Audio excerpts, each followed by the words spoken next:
Hello and welcome back to the Awakening Philosophy podcast channel. My name is Jed. How are you going? We are exploring the difference between belief and understanding. It appears there are fundamentally two things we can do as human beings while alive on this planet in time, or ways of apprehending things that we are interested in, whether it be ourselves, reality, our goals, what we think is beneficial for us, our highest good. Whatever it is, there seems to be fundamentally two ways of apprehending or relating to those things. One is through belief, and the other, understanding. And we're exploring what the differences are, and if those differences make a difference. We're in part 3. So far, what we've discovered is belief functions through imitation, and what it imitates is only a very, very small sliver of actual knowledge and learning. So the example we've been using is the surgeon. Someone who is imitating the surgeon can't imitate what they know about some model or ideal. They can't imitate the diagnosis a surgeon gives. They can't imitate the decision whether or not to perform surgery. Or they can, there's lots more that they can't imitate. They can't imitate what they do if they don't perform surgery. They can't imitate whether or not they refer them to somebody else who they may be better suited in benefiting from, talking to, getting help from. All they can imitate is what they perceive through their physical senses, which is the specific surgeries. And because they are only perceiving those things, they can't deal with differences. They don't know whether it makes a difference if the person's heart is bigger or if the illness is slightly different. And because everybody is different and everyone's physical problems are different, differences are the standard. So, giving us the expression for believers or imitators, if all you can do is hammer, the whole world becomes a nail. So what they are doing is imitating a very narrow band. That is what we perceive with our physical senses, what we could call the shadow of learning. Because all of those other things that we said that are not available to the imitator or the believer, that's learning. But what we can perceive is the shadow it casts. The specific actions in this specific scenario where the doctor does this specific kind of surgery. So that's how belief relates to knowledge and expertise. We've also, in the first couple of parts of the text, discovered that belief functions through interpretation. So the title of the book, Is It All Relative?, is saying that truth and knowledge and expertise is relative to the interpreter. And you might be interpreting through your perception or opinions or, beliefs essentially. So the functioning of belief is interpretation, and what we have been discovering about how beliefs affect us as human beings in our lives, in the world, in politics and religion and economics, in our relationships, and in how we live our own individual lives. Those that are functioning through belief think that life is about trying to save the beliefs they come in with or they learn from childhood. So there are certain beliefs that are kind of inherited but also learned from generations ago. The ignorance of Paul or Moses or a whole list of people. You may not ever know whose specific problem and ignorance you are inheriting, but your life's purpose is to save those beliefs that you get that are not true, because as we have just seen, it's only a small imitation of a small narrow thing of perception. the shadow of whatever that person knew, and of course their own personal beliefs. So the beliefs that we come in with, our job, or the purpose of the life of a believer, is to save it by weaving them together with their own personal beliefs. So you may come in with some Protestant Christian beliefs from your upbringing, culture, and family, but you may think, well, women are not cattle.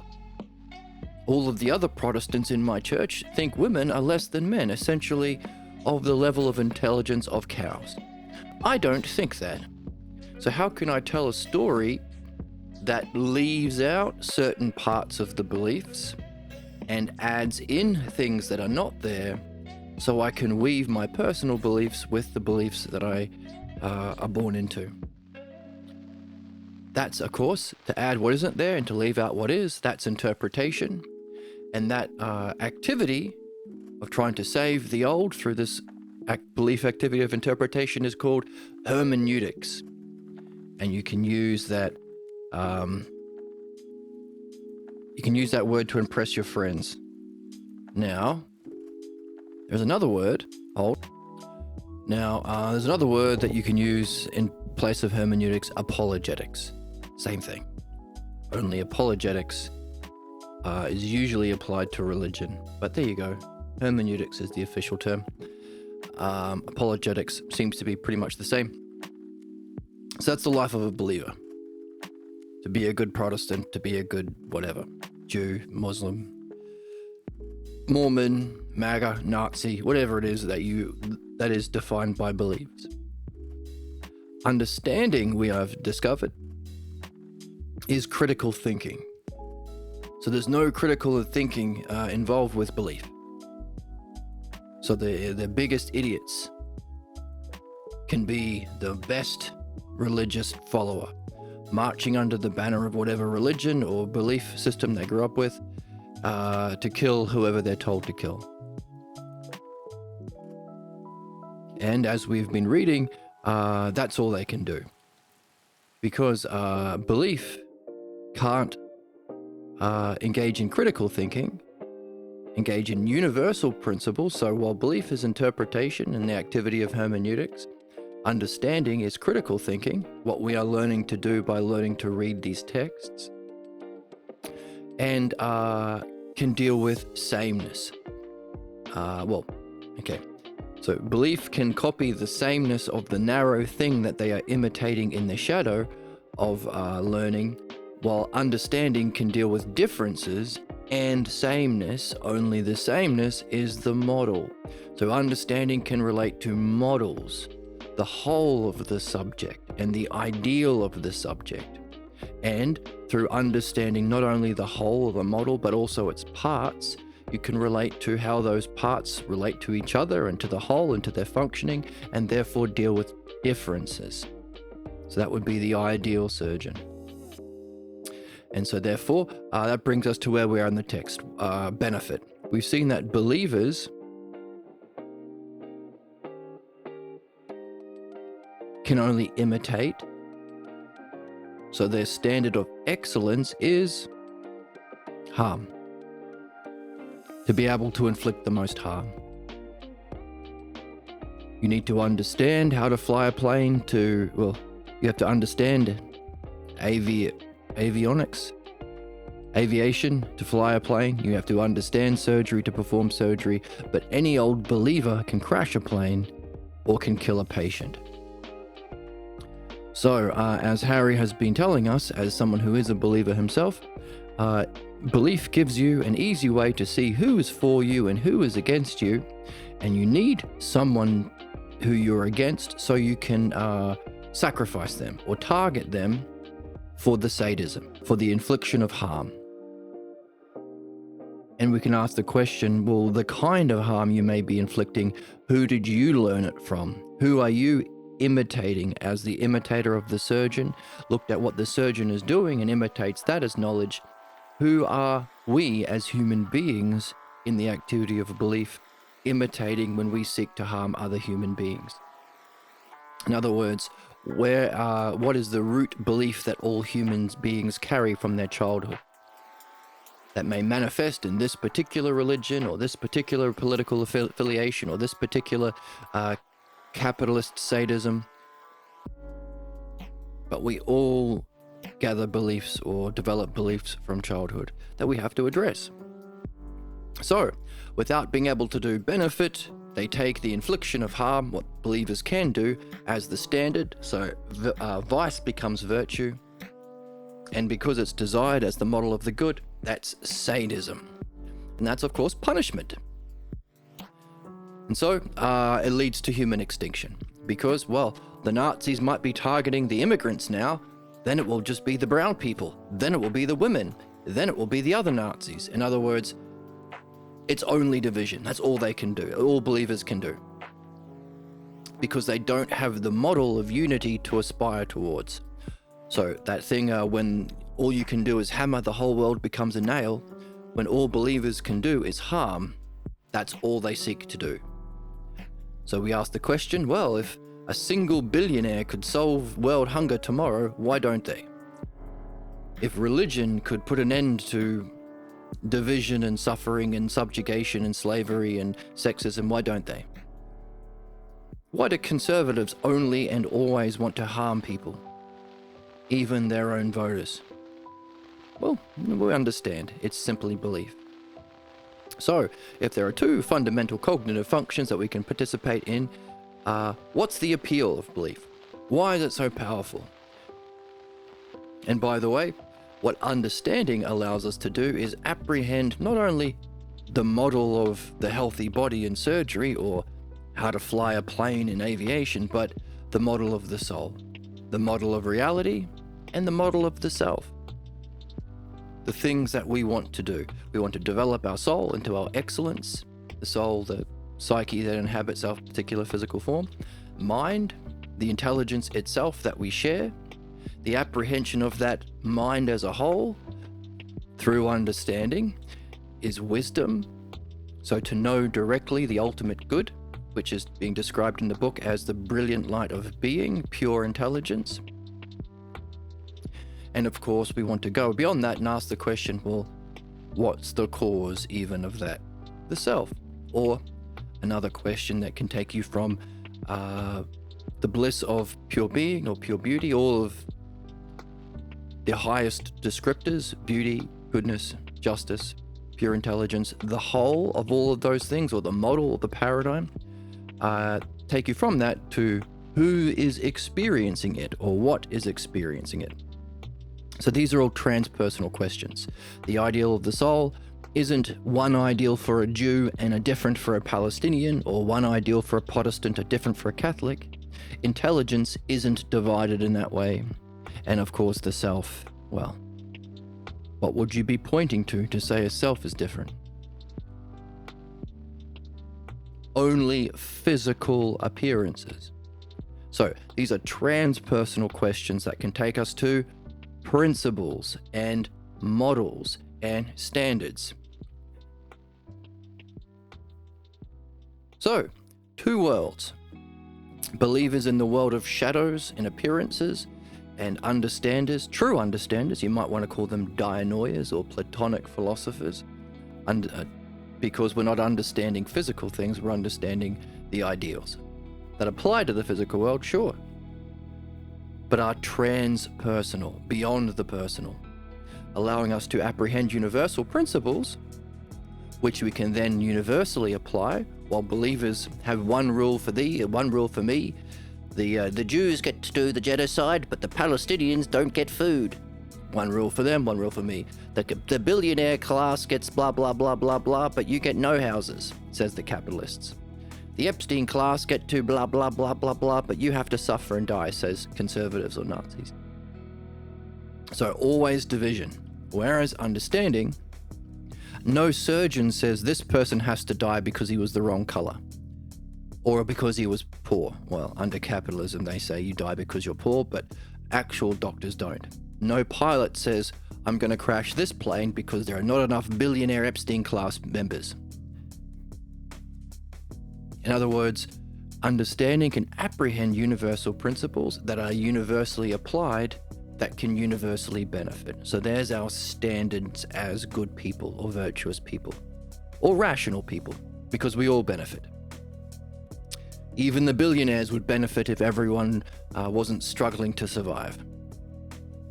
Not in the way they think they benefit, but there we go. That's another thing we have to address as we apprehend universal principles and seek to apply them universally to universally benefit as virtue or justice.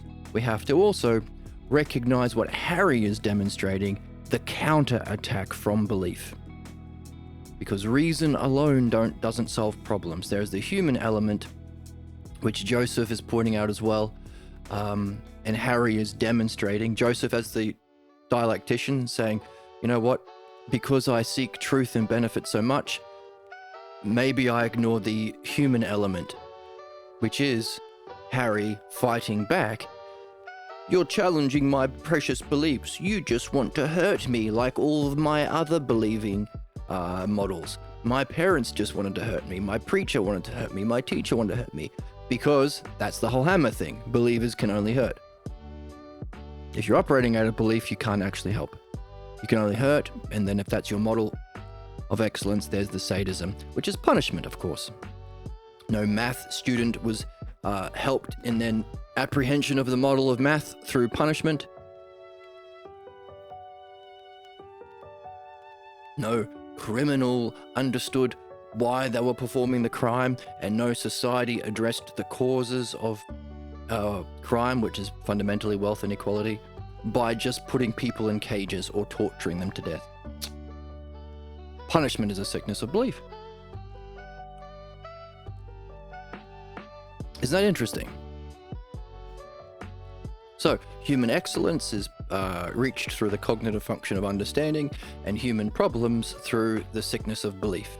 But as we move from one to another, we have to recognize, as Joseph says, the humanness, the human loyalty to the beliefs we think we need, or we believe we need. So the beliefs that we needed to survive our family, or we thought we needed to survive our family, we still think we need. So we have to learn to give birth in the process of philosophical midwifery to the sick beliefs we carry that we are loyal to that prevent our growth and development. And we won't be able to do that unless we become curious. So reason alone, well, truth alone won't solve problems. You have to address the cause of the problem as well. So not just understanding, you have to address belief. And belief will fight back, so we have to expect the counterattack. Harry will get butthurt when he finds out his beliefs were wrong and his life was a lie and his mummy and daddy and beloved preachers and teachers were stupid or lying to him. He'll fight back. He'd rather die than blah, blah, blah, blah, blah. So, understanding while addressing belief is necessary in solving collective problems and our individual problems as we gain insight, as we learn to understand this text, as we learn to understand the two cognitive functions we can participate in through time. Notice there is other cognitive functions outside of time, the transpersonal ones like knowledge, apprehending the model directly. When we come to recognize there are two fundamental things we can do, and our job is to move from one to the other, we have to expect our own false beliefs to counterattack, to fight back. Let me turn this light around. Hold. So, as understanding and belief have to work together, so too, reason and questions have to work together.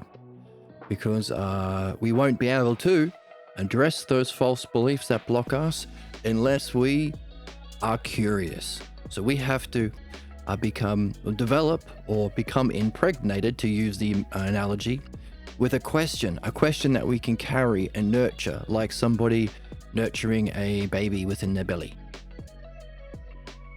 A question about beliefs. If we don't, then why would we ever learn about the nature of human problems and solve our own personal ones. And equally so, the other thing we have to do, develop understanding. That's not a matter of reason alone. Why go through the effort of reading these texts that we read on this channel to understand the nature of soul, mind, and self if you don't care? Watch a movie. Watch a sports game. That can be exciting. I got a sports job. Where's my sports job? Old. There's a World Cup being played right now.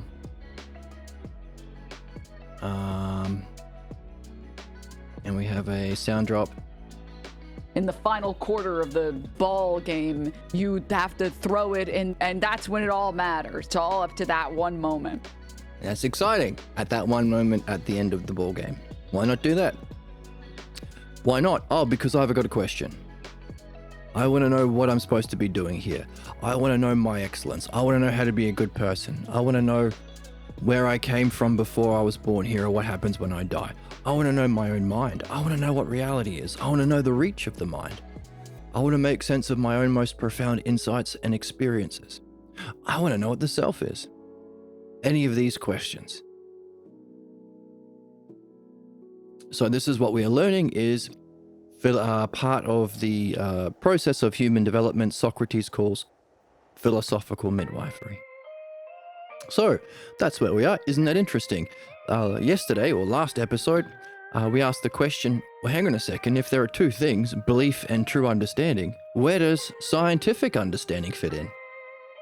Because scientific understanding doesn't seem to be able to apprehend any of these models that we are talking about. Doesn't address the soul, doesn't address the mind, doesn't address reality, doesn't address the self, doesn't address beauty, justice, or any of those things. Doesn't care about those things. But it does make its own kind of model about gravity or nuclear radiation or something like that.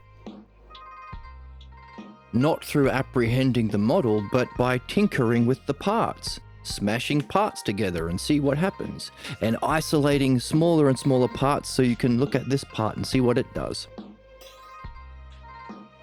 So there's a kind of model based on physical appearances, or the shadow of the whole, the shadow of nature, the shadow of reality, physical processes, without understanding the significance of those processes or how they relate to the whole. Oh look, my spleen does this thing when I do this, so I'm going to do this to the spleen. What about the lungs? Won't that affect the lungs? I don't care. Won't that affect the heart? I don't care. What's the spleen supposed to do? I don't care. So, nuclear bombs and hand grenades, business bros and crypto scams, AI data centers and marketing professionals.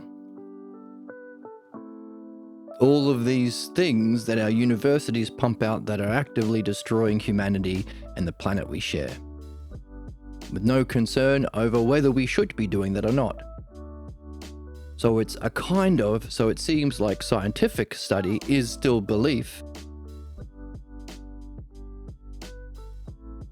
in that you are still engaged in physical experiences and imitating those, like the imitator of the surgeon. You are trying to create your own model, infer your own model, and make predictions based on that. So it's kind of like understanding. It's the shadow of understanding. And of course, it's more in the realm of belief, because all of those things that you decide to use that shadow of understanding for, making money, destroying the planet for profit, surveilling people who speak up against the Epstein billionaire class, whatever it's used for, you must be still operating out of your belief. Your belief of what's good, your belief of what's right, your belief of what's beneficial. So the idea of good, or the belief about what's good, and therefore what benefits. So between belief and understanding, we can call it scientific belief, which is a kind of imitation of understanding while still firmly in the realm of belief, allowing us to do what we did last time: break down the 6 classes of belief. Now, axioms are the universal principles that understanding uses and seeks to apprehend. But you could say, well, we start by having to accept them as a belief to begin with. So it's a kind of rulership by understanding, while recognizing you don't understand them yet, but also recognizing you have to accept them or trust them, rationally trust them, to play. If you don't accept that problems are solvable, how can you go about learning how to solve problems? If you don't accept that the truth of self, reality, and soul and mind, the things that we talked about, are reachable through understanding and direct experience, wisdom, we'll call that wisdom,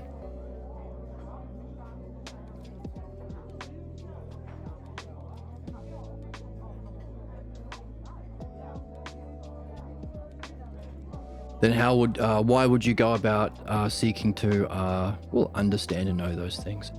Seek to learn the self-logos.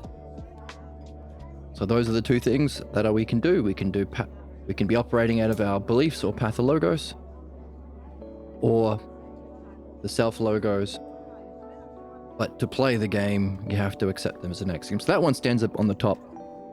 Then we have the true 5 classes of belief, because they're ruled by belief: scientific beliefs, evidence and reason, but only in the physical world of appearances, tinkering with the parts with no knowing of the good. You can say simple beliefs is, well, I don't myself have the evidence and understanding for it, but I'll trust that scientist. I'm not a mechanic, so I'll do what my mechanic says. That's like simple beliefs. Then below the green line, we have the things that are disproven or can't be proven by evidence and reason. Supernatural beliefs. Can you prove Mary was a virgin? Nope. Can you prove Jesus magicked water into wine? Nope. Can you prove there's a magic pixie on my shoulder? Nope. Why would you believe it? Supernatural beliefs. Prejudices are actively disproven by reason and evidence. Sexism, racism, all that shit. The world being 6,000 years old or whatever some crazy Christians think. Noah's Ark, not possible with reason and evidence. Prejudice beliefs. And pathologos being the class of belief that's disproved by reason and evidence, but also opposes reason and evidence. It's unsuspected, and it's about those things specifically that we're talking about: self, reality, and the aspects of reality: knowledge, beauty, justice, goodness, and truth.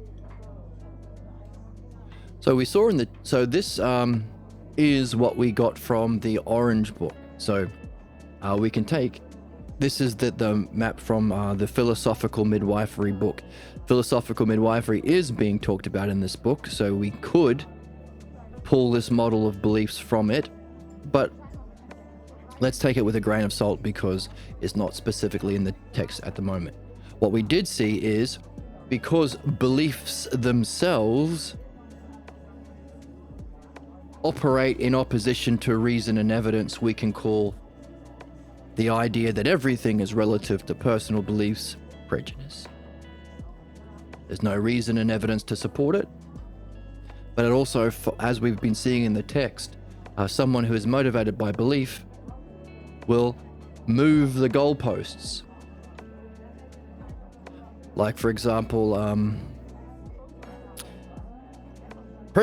MAGA prejudiced person will say, President Obama is bad because they changed the sanctity of the White House by planting a vegetable garden and putting a basketball hoop up on the tennis court.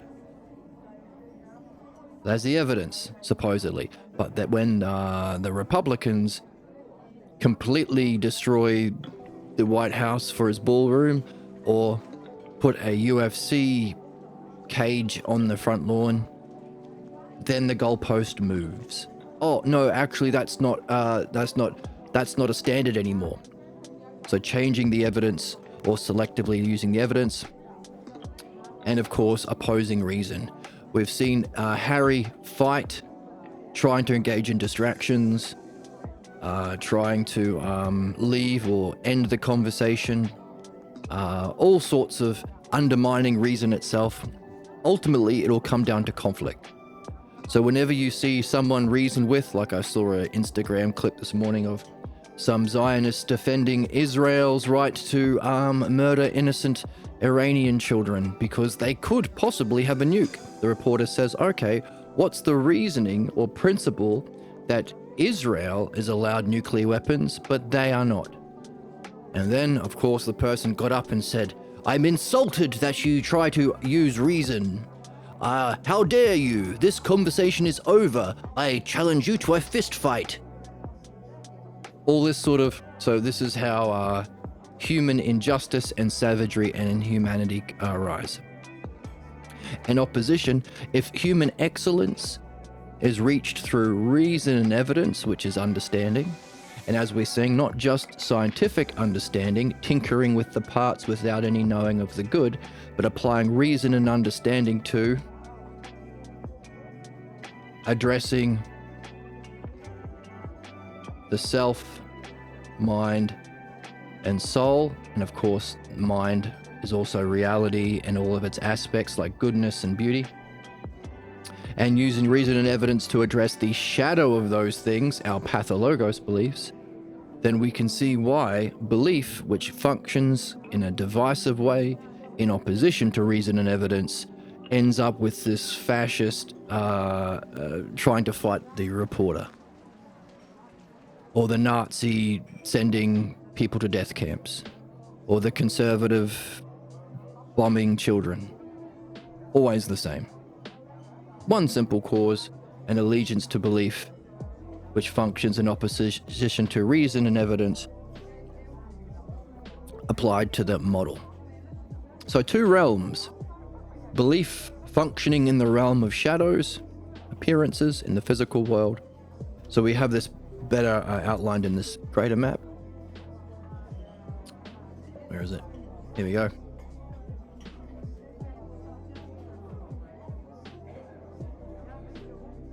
So the physical world of perception and becoming, so things are in a state of coming to be or decaying. That's why we give it the term becoming. That's the shadow that we see. That's where we get our beliefs and images from. These are personal. That's ignorance. And of course, understanding, true understanding, not scientific beliefs, but true understanding, dianoia, functions through the dialectic and is applied to mind or being or intellect, which has to use our capacity of mind to reflect on itself, that's ousia, and the ability to do that rationally through language, conversation, and reasoned reflection, that's the dialectic, or following the logos, So we have ousia and logos. These are the two things that make us evolved.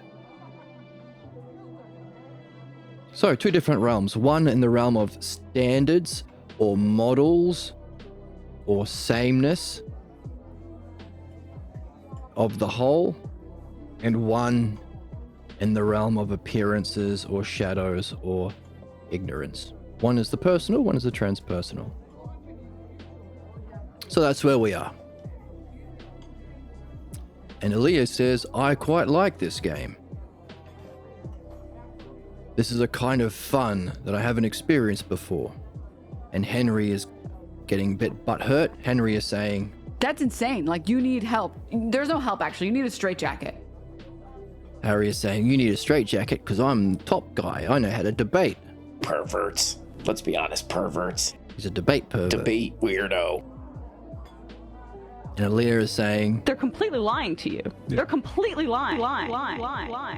That his teachers have been completely lying because this is the fun. This is the true fun, or the noblest game. And we reference in the book Homo Ludens, which is a book written by some guy that says, hey, man does his best work when he's playing.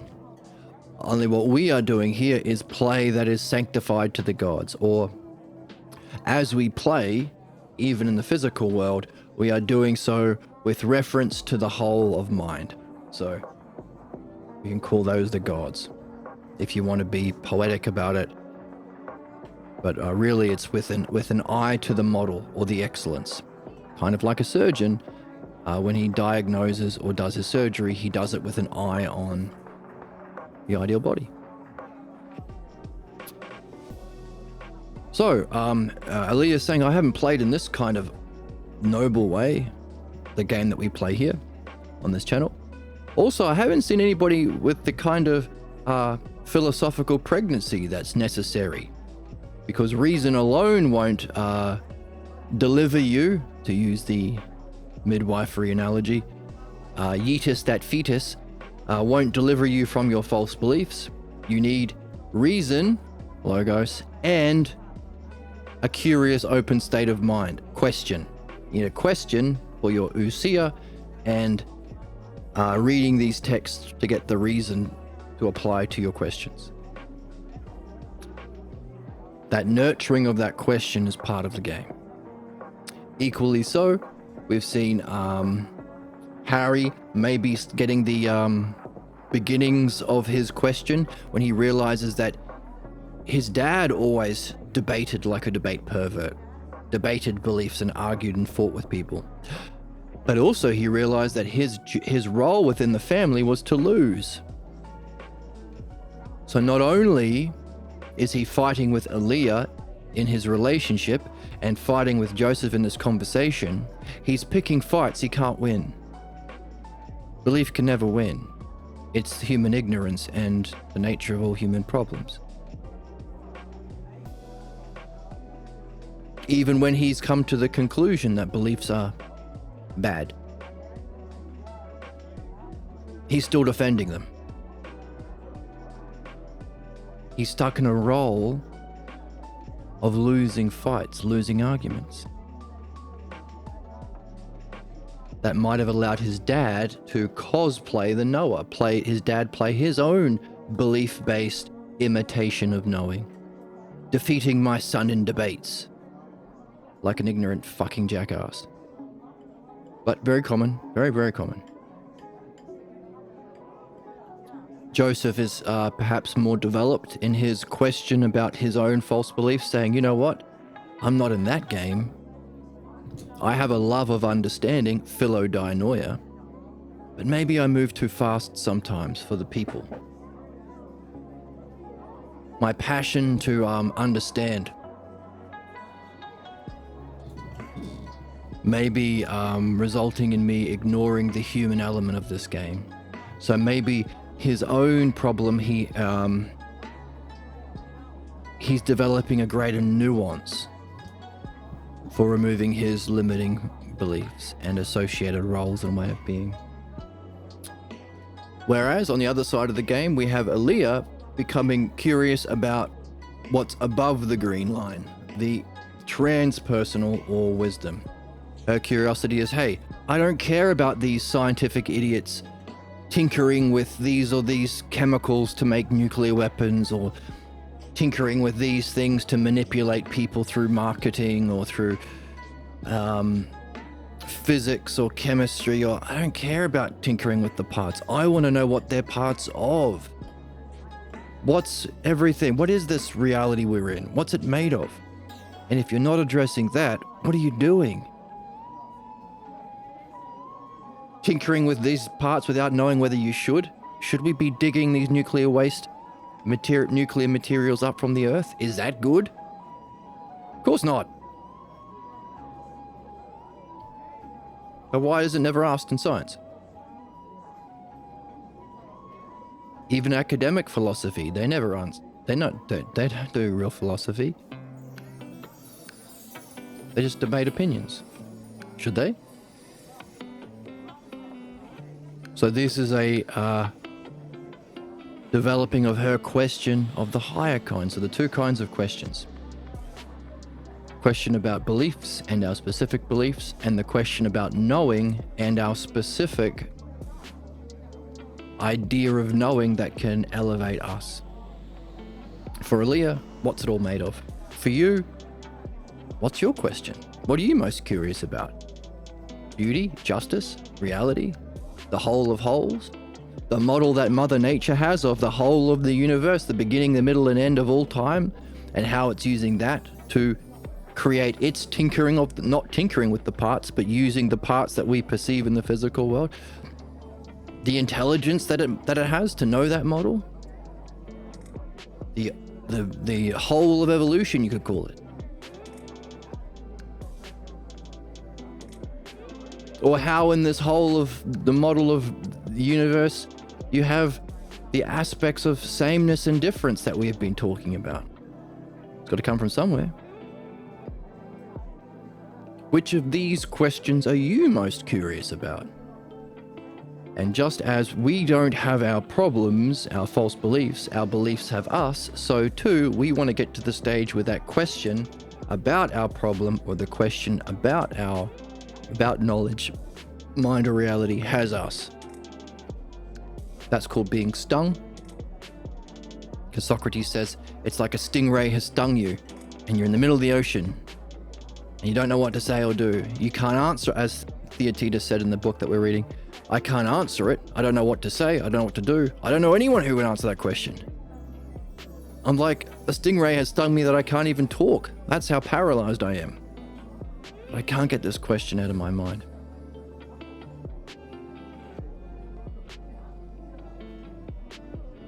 So there's a kind of nurturing of that question over time as we read and reflect with our friends. There's our reading, logos, reflection with our friends. There's our logos and ousia. It's always those two critters together, isn't it?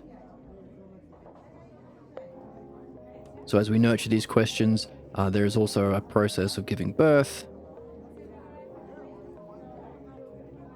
which is the use of, once again, reason or logos, along with questions or ousia, states of mind, which would be the highest kind of art of the dialectician. Not just the dialectic to understand, remember, use all of the steps of reasoning that we've been reading about in the book, but how can you use those steps of reading specifically with reference to the patient you're dealing with, relative to their curiosity and questions? For example, Joseph seems to be relating very differently to Harry than he is with Aaliyah. Harry can't go very far. Harry won't listen at times. So sometimes Joseph has to argue back or be stern, whereas Aaliyah don't have to be like that with her. In fact, that would have the opposite effect. Harry is calling her a weirdo sometimes, and she says, I don't like being called a weirdo. I told you that. Oh.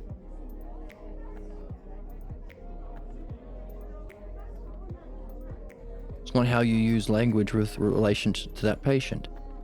So, to do with the question and our reasoning, or ousia, our states of mind and development of our states of mind and self-reflection through that question, and logos or reasoning. That's the dialectic. Which would be, therefore, because it deals with those holes that belief and science don't deal with, that are transpersonal, and therefore goodness, truth, and unity, or true, good, and one,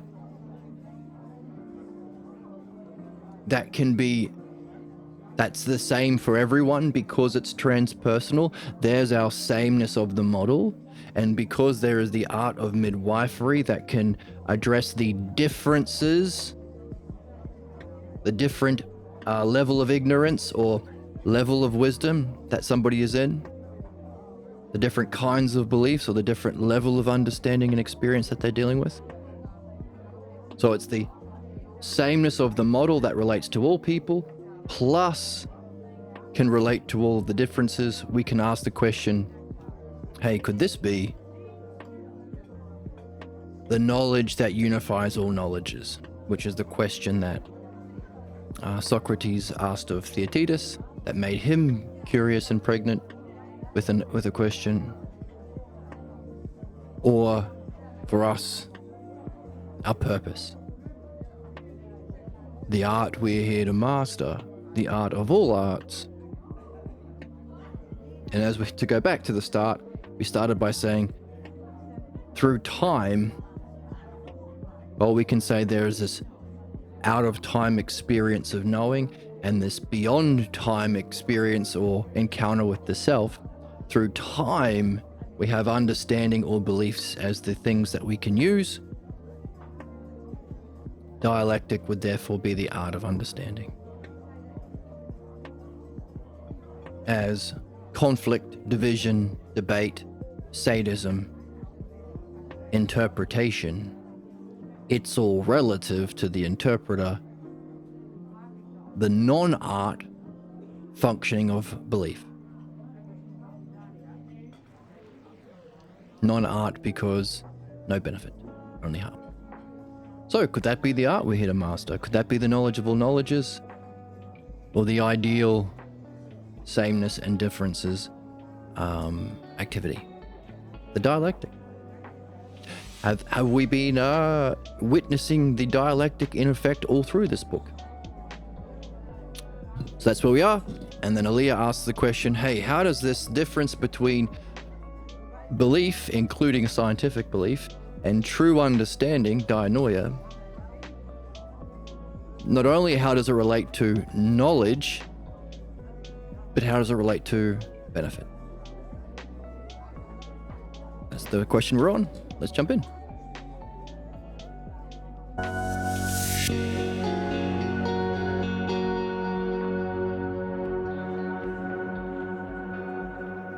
Here we go. Do.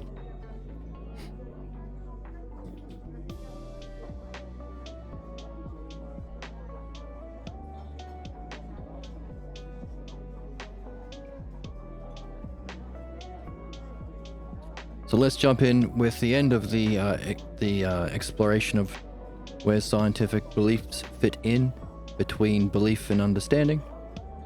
And Aaliyah may be demonstrating her question.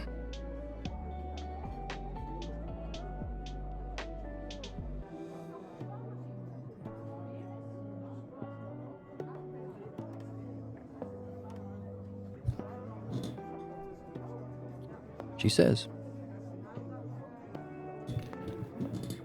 unless you know what this Tinker Toy is made of, the Tinker Toy being the image that we are using to understand scientists who use physical stuff and smash them together and mess with them to make the physical things without any apprehension of the good or of the whole or care about how that will affect nature or the planet or humanity. The Tinker Toy, these Tinker Toys, what's it made of, says Aaliyah. Unless you know what the Tinker Toy is made of, you are only playing games. What is this stuff out of which all of this is made? Like, what is it? What would be similar to the wood in the Tinker Toy or the Lego in the Lego pieces? What's the Lego? What's the wood? I wonder if we will ever know. Harry, if we can't get to that, what do we really have? We are born... I got an eyelash or something. It's been in my eye so much. It was gone for like a week or two. Now it's back. The eyelash. If we are born into all this and we don't even know what it really is. Oh, we are born into all this and we don't even know what it really is. Some people tell me you can't answer that kind of question. If they are right, what can you say you know? It's strange. So I don't care if science finds newer and smaller parts or parts of wholes. I want to know, what is this stuff? Actually, pause. Harry says, yeah, you're weird. Fuck you. You're a little bitch-ass baby. Little bitch-ass baby, Harry. You're weird. You forget one thing, Aaliyah. Science can tell us how the smallest particles function. That's what they are after. They want to run it all down, find the smallest stuff out of which all of this is made. Hey, baby, didn't I tell you that I don't like being called weird? You're a baby. You're a little baby. And I'm not in the least bit interested in how the parts behave or how they function. All I want to know is what is it that is functioning that way? And if they can't explain that, then you tell me what this is all about. What's it all about? Power? Making the biggest nuke? Being able to starve the most children? Being able to exploit through the banking system? Owning all the houses? Kicking people off Medicare for profits? What's it all about? Having the most Bugattis? The power over people to play out your injustice? What's it all about?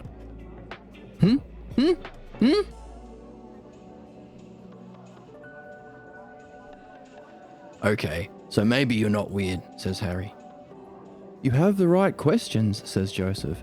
Aaliyah, and I like the way you hold on to the ball. And that is when I play that dumb sound drop about holding onto the ball in the ball game. You are beautiful and everybody loves you, and you have the most beautiful breasts and the juiciest ass. This is ass. No, not that one, this one, but also true. In the final quarter of the ball game, you have to throw it, and that's when it all matters. It's all up to that one moment. That's holding onto the ball in the one moment. But it all matters. Very good analogy. Thanks from the Oracle. Bull testicles. Bull testicles. Bull testicles. Bull testicles. That's not an appropriate comment. There's a UFO with Jesus in there. Okay, they're also not appropriate.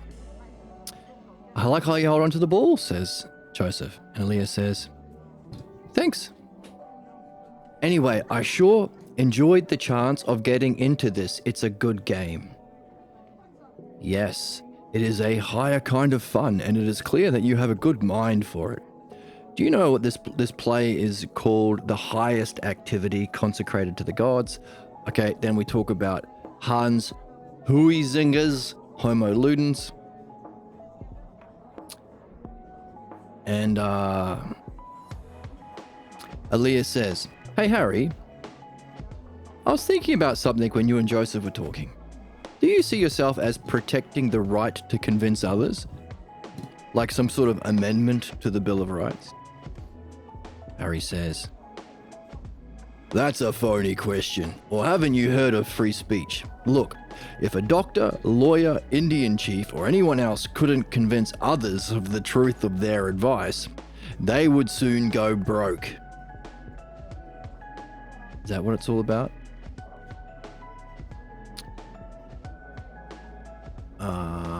Hang on.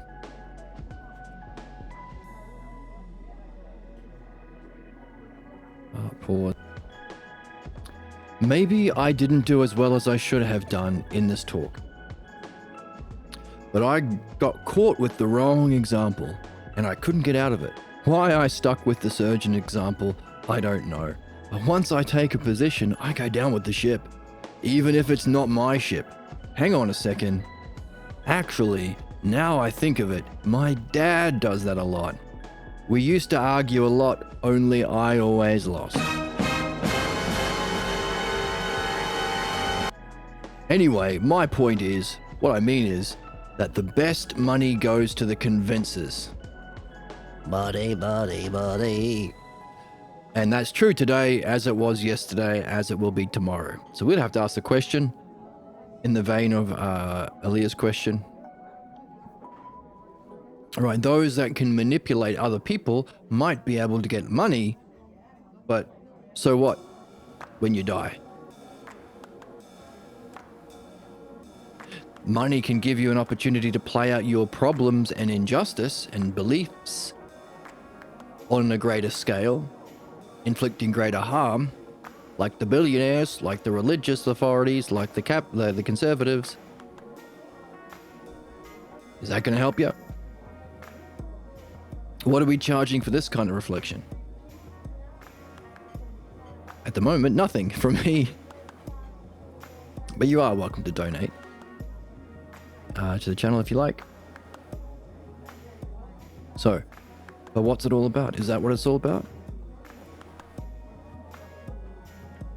Aaliyah says, about this convincing, would you say that the convincers can convince others whether or not they really know the truth about what they're saying? And do they care whether or not they truly benefit or harm those they convince? So we're introducing two new ideas into the conversation. Truth. Are you convincing someone the truth or the false? And what would you have to know whether or not you're convincing the right thing or the true thing? And benefit. What would you have to know to benefit? And do you care if you're a convincer? Do the scammers, do the capitalists, conservatives, and religious authorities care that they're harming people? Do they care whether or not what they say is true? Seems like belief doesn't care about either. And we would even go one step further, perhaps, and say they are specifically opposed to truth. The book burnings that the capitalists, the religious, the kings, the clergy, and the capitalists do. And the extraction of wealth from their religious followers, conservative base, or working class. Is that what we're here for? To learn how to be the biggest jerks? The most destructive and sadistic towards ourselves and the species? So, good ideas to introduce. Thank you, Aaliyah. It's not being crazy. It's called reaching a higher sense of being. She's not crazy. She's a higher sense of being. Can I do my plugs now? I'm trying to do comedy. No plugs for comedy creator. We'll save that for later. Harry says, that was clever. You must have been dreaming that up for a while. I just wanted to know if those you are convincing assume that you know when you are being convinced. Interesting.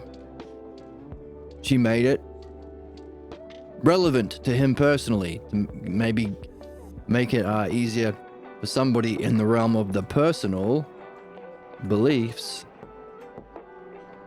to relate to the significance of what she's saying. Aaliyah seems to have a knack for this. Do those you are convincing assume you know what you're convincing them about when they are being convinced? Do they assume you know? Obviously. You know, don't you, that when you appear as a knower, they don't know you don't know because you conceal that fact from them. I suspect you must benefit by that deception. Wow, big one. Right, we can go through all the levels from macro to micro. Clergy pretend they know, concealing the fact they know fuck all about their own religion, the beliefs that they're based on, the nature of the divine, the nature of the soul. Capitalists know fuck all about how to help people in the economy. Conservatives know fuck all about politics and the soul. But they conceal that fact because they think they'll personally benefit. And one step down, where did we learn our own personal pathologos from? Our parents. Did they pretend to know shit they didn't? About what life's about what God's about how to live, about what people are, about what happens when you die or where you came from before you were born? Yep.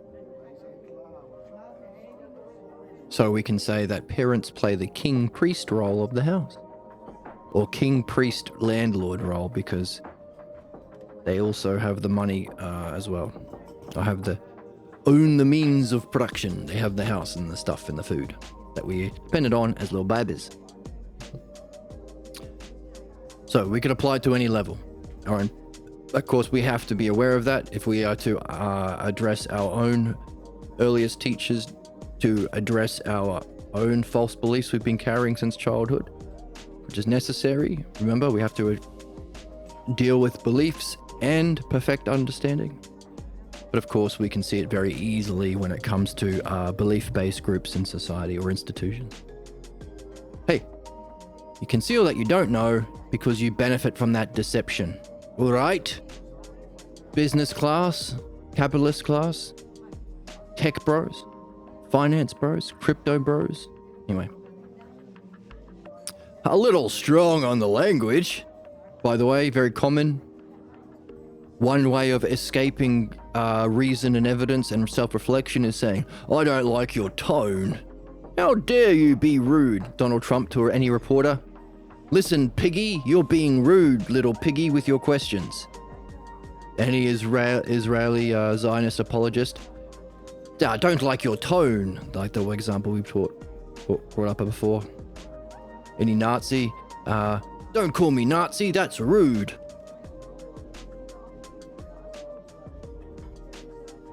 So very common. This book's a fucking banger because every one of these people perfectly exemplify what it's like to talk to someone bound by belief. Like, you'll get all of these.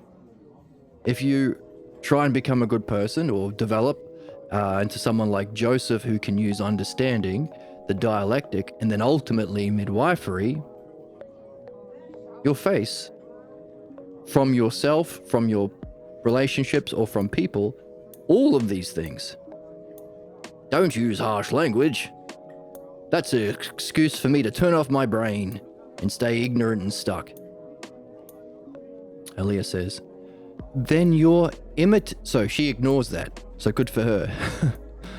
I'm pointing at it because it's a brilliantly written book and we will face it, but she's demonstrating that it might be worth ignoring because what is that? It's an invitation to a fight.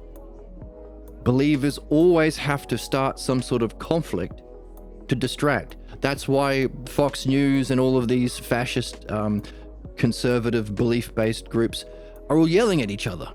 And when a good person comes on, like recently, this lady. I'm cute. Like, it's cutie pie. From the Majority Report. I'm too pure. Emma starts to use reason and evidence to address an injustice. All of the fuckhead fascists who are paid by the billionaires to lie to deceive us for their own benefit started attacking her personally with sexist bullshit. They wanted to do a fight because fight is about division and doesn't address the root cause of problems, belief, and doesn't participate in the excellence of being a human being, the noblest game, understanding and dialectic. It's the functioning of human sadism, conflict. Aaliyah ignores it. Aaliyah's pretty awesome. To Aaliyah we say, if you don't know, now you know. No. To Aaliyah we say, in the final quarter of the ball game, no. You have to throw it, and that's when it all matters. It's all up to that one moment. Okay. She's clutch. We could say she's clutch in that final moment. So Aaliyah says, sit down, Harry. Then your imitator, in all the disguises he can wear, takes advantage of those more ignorant than himself.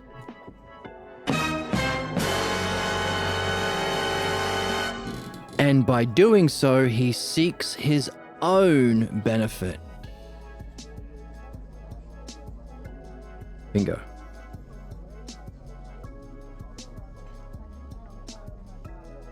Why do you make it sound like a morality play? You're trying to convince me of something too, you know. That's love too. Each cons the other for their own benefit. It's a kind of civilized jungle game. We can't take what we want by force any longer, so today's warriors use words. There's a lot here. First of all, when somebody says, hey, maybe we should make a law that you shouldn't lie to people knowingly because, again, grifters and fascists can lie to the people to get them to vote and act against their own interests. Then I've heard this from people from people who went to business school that, hey, Aren't you just trying to convince me? No. You're lying. We're saying tell the fucking truth. But don't you have to convince me to tell the truth? So if you had marketing and you could market me and manipulate me, isn't that what you're doing? No, you idiot. You are lying to people. We are encouraging people to participate in the truth. It's an invitation because you can see it benefits you.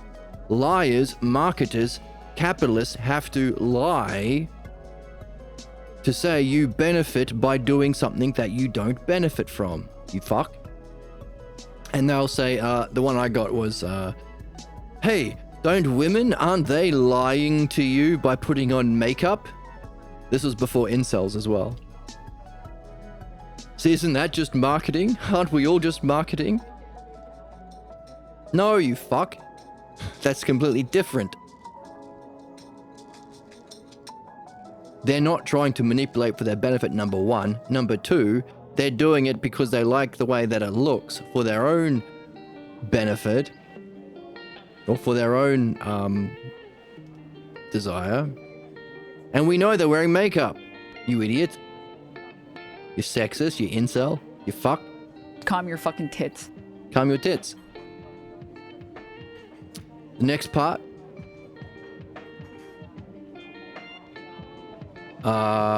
Yes, it's a dog-eat-dog world. Hey, human nature is we are all sadists. Bullshit. Believers are all sadists. So this is the same thing. The difficulty with understanding is believers will reinterpret it in their worldview. Hey, when a surgeon helps a patient, is that dog eat dog? Are they trying to alpha bro them so they can get all the women's at the bar? No, you idiot. Not everyone is trying to hurt people. Oh, but some people are bad. It's human nature. Humans can be bad, you idiot. Not human nature. It's the problem we are here to address that will cause our extinction. So this dog eat dog world. So all of these are an expression of their own personal worldview based on beliefs. They don't know what reality is. They don't know the nature of the human soul. They don't know the condition of man. They're selectively using catchphrases to reverse engineer justification for their worldview. Hey, it's okay if I hurt people for my own personal profit, even if it brings about the extinction of mankind, because it's a dog-eat-dog world. Survival of the fittest. Okay? So, civilized jungle game. Law of the jungle. You're trying to convince me of something, so there's no difference. So he is saying, hey, as the imitator who is deceiving, that's no different from the actual knower who is trying to benefit. There's no difference. If an actor like Donald Trump becomes president, that's no different from a philosopher who knows the nature and what is needed for the development of the soul and can institute that through institutions. There's no difference. Bull fucking shit. One is destroying the planet, killing people for fun and profit. The other helps. So what are we seeing? Believers can't deal with differences. They can't see the difference between things. They can't judge. They can't engage in critical thinking. So while belief is based on imitation or sameness in the realm of physical shadows, they can't deal with differences. Understanding has the sameness of the model and can deal with differences. To be able to distinguish the differences and judge whether or not it makes a difference, that's critical thinking. Can't think critically. So by learning to do the dialectic, we're learning how to think critically. We're learning how to think. Moving from savages to sages. And the final key idea in what he's expressing is that's love too.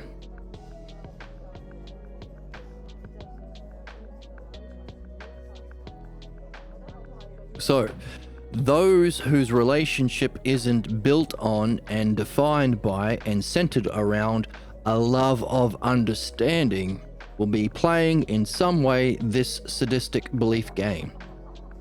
Your partner has a model of what's beautiful, a model of what they desire, a model of what they think is loving, that they will try and force onto the other person, and you will be trying to do the same to them. No one questions where you got those models from, your root false beliefs from childhood and society.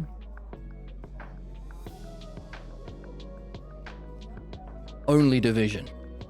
Therefore, this same thing, belief or understanding being the two things humans can do, is also the two options for relationships. Love and understanding, or by default, the love of false beliefs and images. Whether we like it or not. Now, whether we like it or not, well, that's sounds kind of negative, but we do like that we can understand what the root cause of all conflict in relationships. It's the root cause of all conflict within the soul. It's the root cause of all conflict within our species, or any intelligent species in any universe. We're learning things we can take with us multi-dimensionally and multi-universality, like in the Spider-Man Spider-Verse. If we go into another multiverse, this will always be true. Because these are transpersonal principles beyond the green line of ignorance. Beyond the green line here. Pew! Isn't that neat? Now we're getting into extreme Jordan Peterson levels of whimsy. Yes. All checks out. It does check The out. more holes, the better. Emma, I'm just asking for some Gooner men. I thought I took that out. Hang on a second. That sound drop's incomplete. All right, so the model of love is your love and logos. But notice, if it was love and logos, where are we going to write this on the board? Let's go up here. That would mean Harry's view of love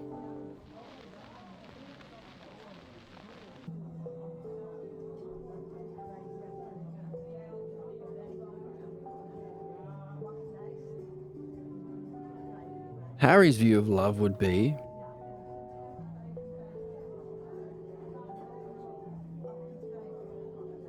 one person's beliefs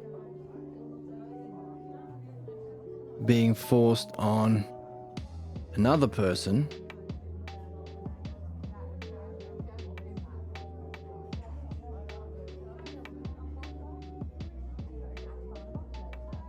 who is trying to force her beliefs through the medium of manipulation and causing conflict.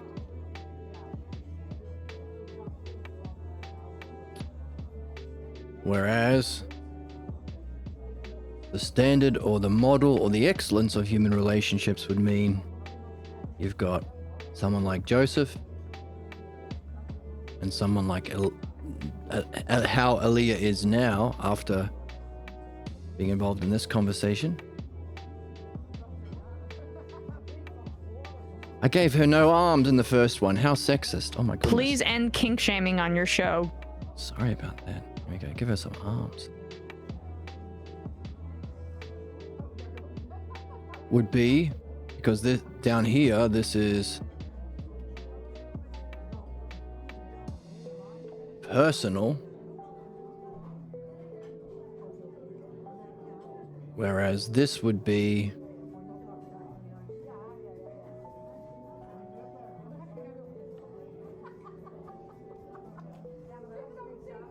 transpersonal.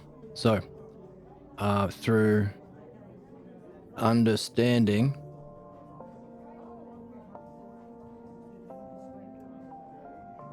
we both participate in understanding, which is transpersonal, to reach the ideal, or the transpersonal model.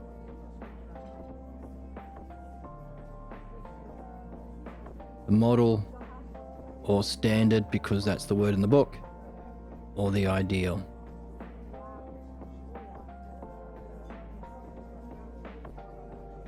And we can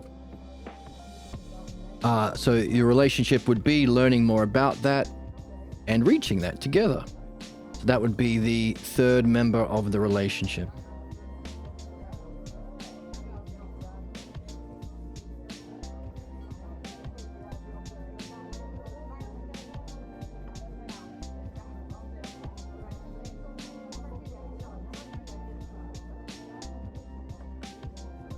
Or the god, or philosopher king, the crown.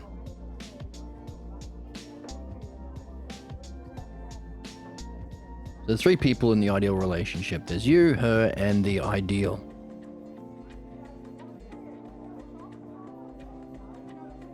You can work towards, because it's transpersonal, beyond the personal.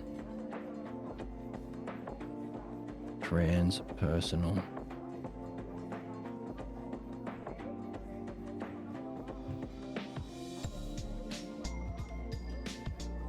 So this wouldn't be manipulation, it would be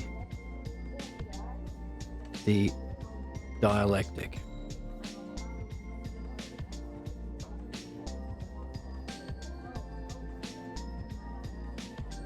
And we can wonder about this being the dialectician? Question mark? Or the philosophical midwife? That's the higher art of the dialectic.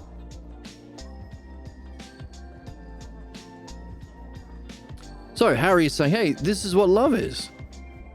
You have your own personal beliefs about what you want her to be, and you, by the way, you carry them in your fantasies and you play that out in your fantasies. You never question where they came from.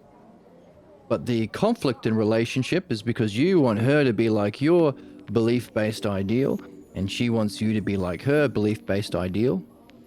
Generally, people come together when they have, like Aaliyah said, oh, this Christian shit that Harry is spewing, my dad would say things like that. So while Aaliyah isn't herself Christian anymore, she rejected that, she is still affected by it. You can't just reject it, you have to understand its influence on you. You can't positive think your way out of your pathologos problems. So because she hasn't addressed her beliefs, she ended up in a relationship where she's playing her mother's role and he is playing his dad's role. They can swap, take turns, but it's potentially manipulation and the conflict resulting from, well, didn't we say there are two things we can do as human beings? A and B. Beliefs and understanding. Therefore, two models for love and relationships. Most people are in A, we are learning B. Hooray for us! This is why I love this channel, man. They're secretly turned on by it. And you can be turned on by it. Goon. Goon.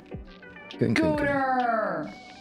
It's not being crazy. It's called reaching a higher sense of being. Exactly. That's what we're saying. And now I'm outside. So a lot in that paragraph. What does Aaliyah have to say about this? I guess it's enough that you see my point, Harry. But Joseph. So is she what? Is she giving up? Like her mother did to her father when...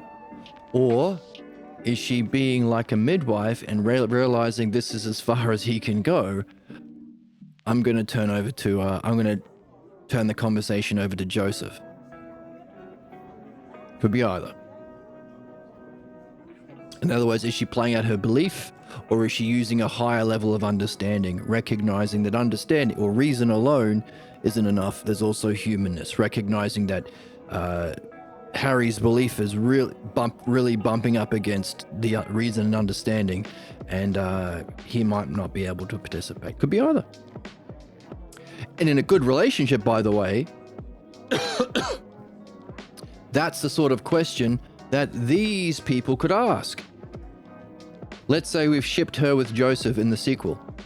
Hey, Joseph, hey, you know that coffee, that conversation we had at that coffee shop with my ex-boyfriend, Harry?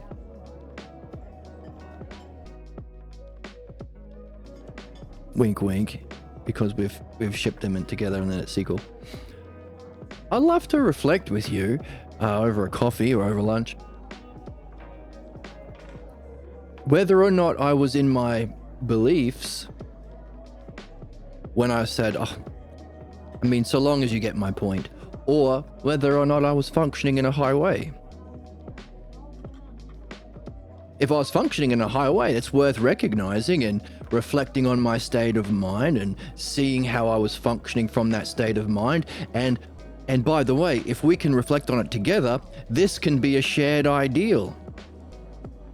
Because the standard is transpersonal. In other words, if I was functioning in a high state of justice or flow or excellence, not only can I benefit by putting it into words, logos, with self-reflection, with someone else in the game. Remember, it's not a solo quest.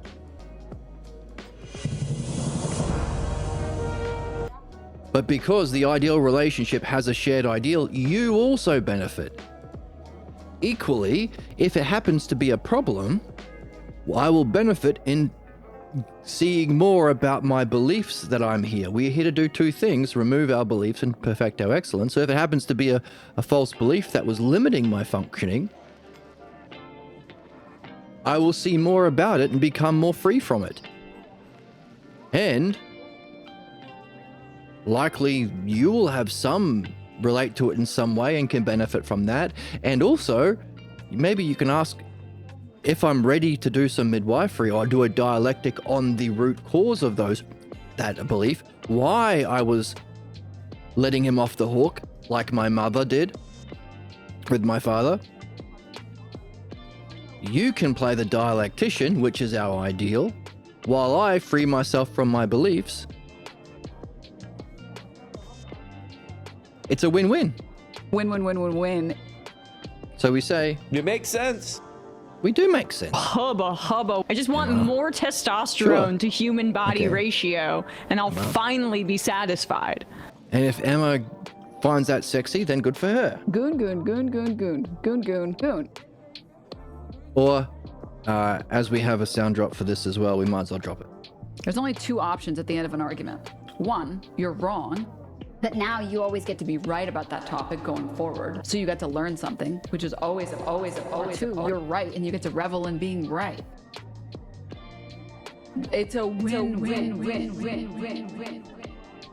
See? Two options, and it's both a win-win. But notice, both of those two options are participating in the dialectic, which is the second and ideal model of relationships.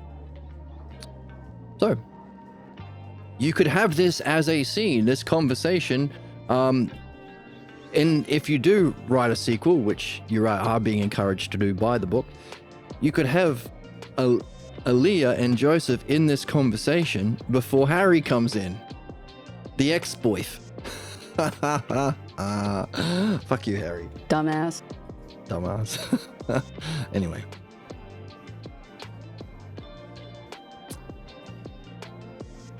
So I guess it's enough that you see my point, Harry. But Joseph, is this talk we are having a game like Huizinga says? Man the player? Homo ludens? I'm not sure what I would have to do to make it something that would be consecrated to the gods. Do you? Which is something that we have been wondering about for a couple of episodes too. So good thing she asked. It's a win-win. It's a win. Hubba. Okay, Emma. Calm down, Emma. Damn, you really are a gooner. Emma. Jesus Christ, Emma. Jesus Christ, Emma. So, What would I have to do to make it a kind of play consecrated to the gods? And Joseph says, for me, these dialogues test my approach to ideas.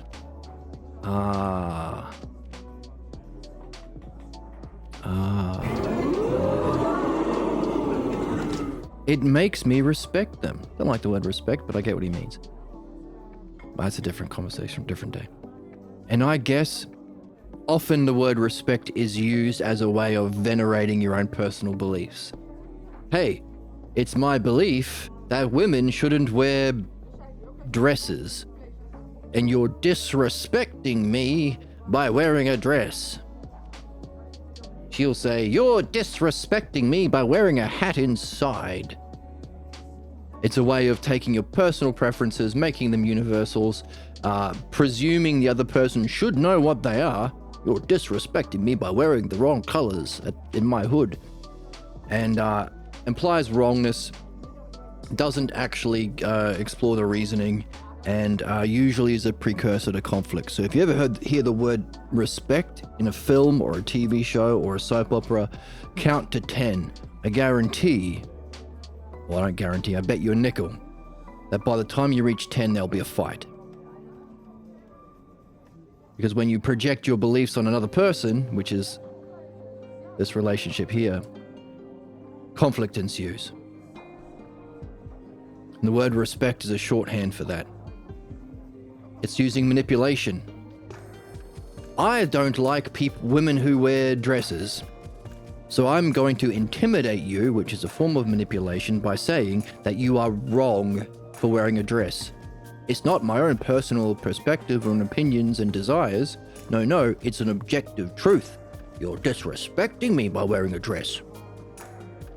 And therefore I get to punish you. So punishment usually follows the word respect.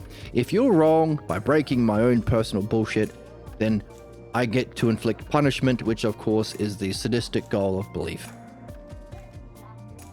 If there isn't a true transpersonal, transcendent ideal that we are seeking, then we are stuck in the shadow realm of beliefs. And when did mummy and daddy look the most knowing? When they were actually knowing, like a guru or a dialectician or a midwife, but when they were inflicting punishment. So therefore, if I've used the word inappropriate or disrespectful or un-American or anti-Semitic or any of those bullshit words that project my personal beliefs, then I get to punish you. That's the sadistic root desire behind beliefs. The imitation of knowledge. Hey, a guru might hit someone with a bamboo stick in meditation. I don't know why he does that, but I can imitate that. So if I go around beating students, I'm a guru. I don't have to learn anything about enlightenment myself. So that's why respect is a fucked word.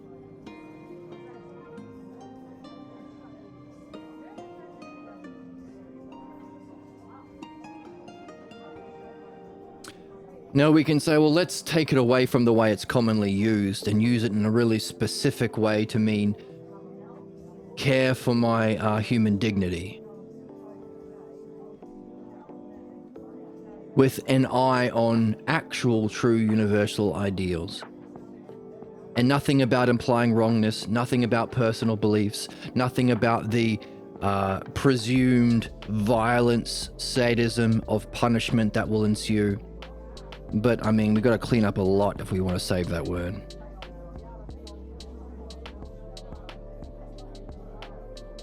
There's a system of belief, still belief, but still helpful for some people, called nonviolent communication. And the founder, the guy Rosenberg, who developed that way of relating in a more rational way between people, said the most dangerous word is deserve, but also respect. Respect, because that, what I just explained, it's a veneration of your own personal demands.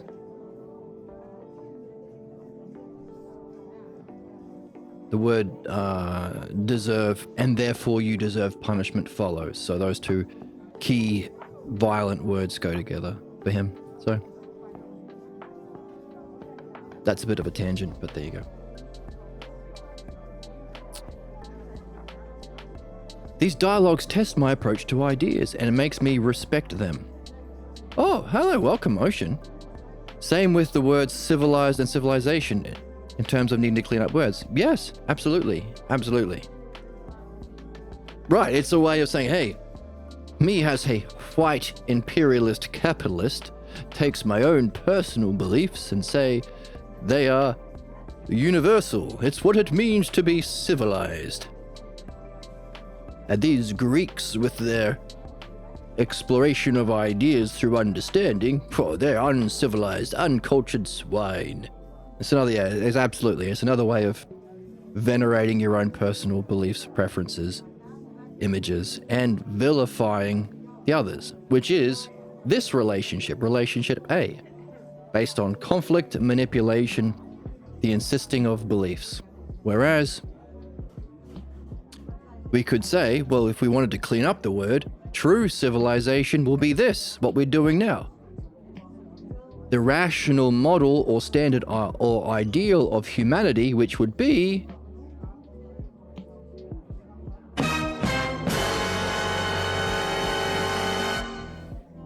Hellenic.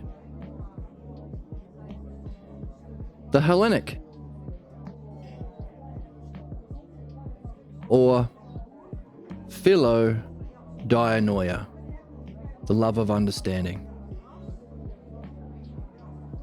That would be what it would mean to be truly civilized, in that it's the standard for all human beings. So there's the sameness that exists transpersonally. This state of being, functioning through understanding, you can take with you in a non-physical experience of realms of intellect or different dimensions or reincarnations or multiverses, because it's the standard. It can relate to differences because, as we've just demonstrated, that's what the whole relationship is about. How we remove or deal with our differences and align to the ideal we share.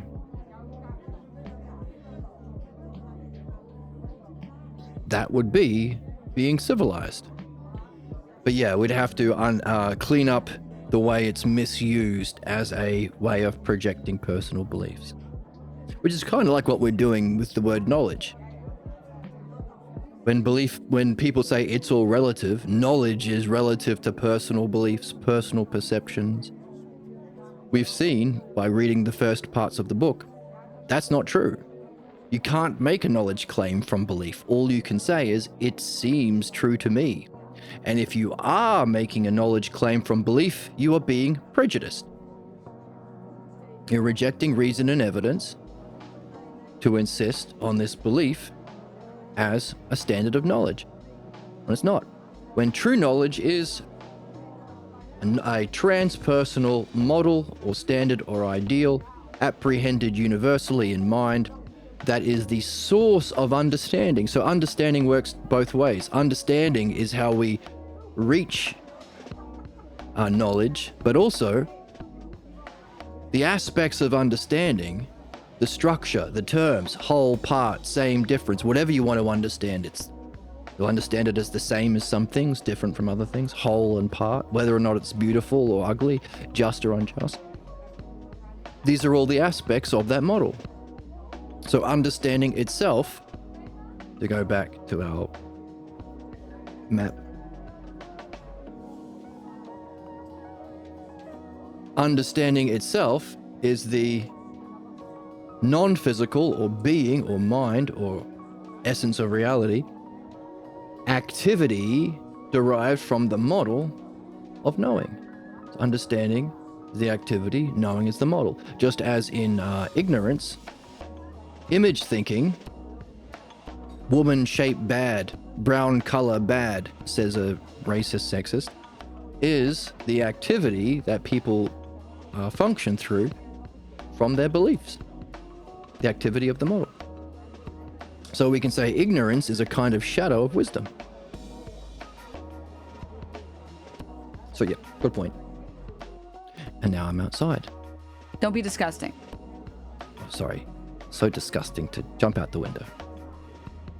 Hubba hubba. I just want Emma. more testosterone to human body ratio, and I'll finally be Satisfied.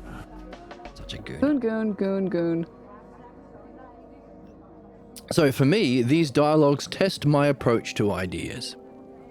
It makes me respect them, and I guess that is learning to honor the logos.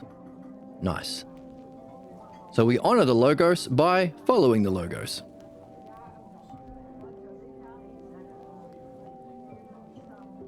Which is the dialectic.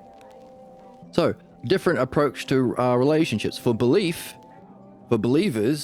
interaction is how can we manipulate logos to win by defending my beliefs, which is hermeneutics. How can I save my beliefs by convincing or converting others? Harry's right to convince others, which is also all of the unjust systems of society. I win capitalism when everyone is poor and I have $1 trillion. And no one can afford food and housing, medical care, and all the basic necessities, or have to work as slaves for me. Then I win. Competition, division. Same thing for conservatism. When everyone is poor and suffering and everyone is in prison camps or a part of a Nazi, Gestapo, ICE, whatever, then conservatism wins. Same thing for religion. When all the world appreciates that the Jews are the chosen people, when all the world appreciate the Protestants as the true version of, when all the world appreciates that the Mormons with their magic underpants and their soaking. Goon. Because they're gooners. Goon. Then we win. Whereas, of course, that's manipulation, the conflict caused by beliefs. Relationship A.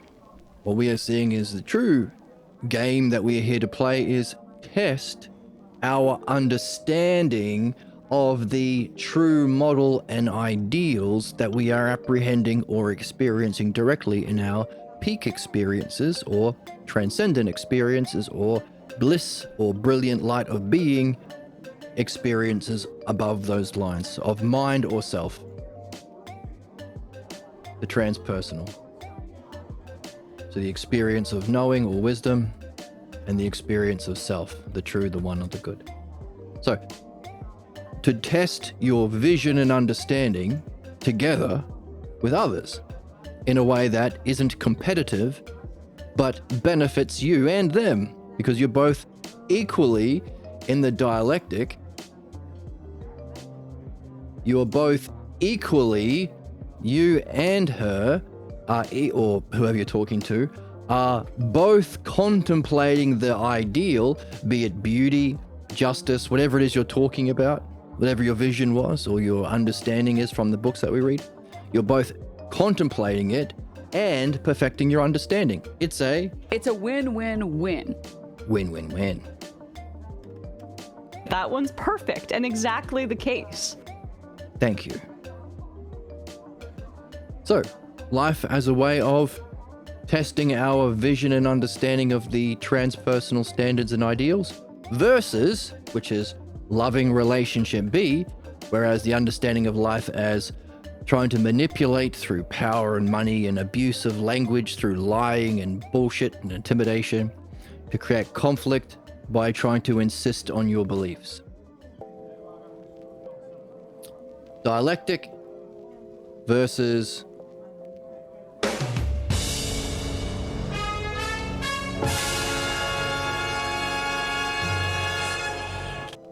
debate.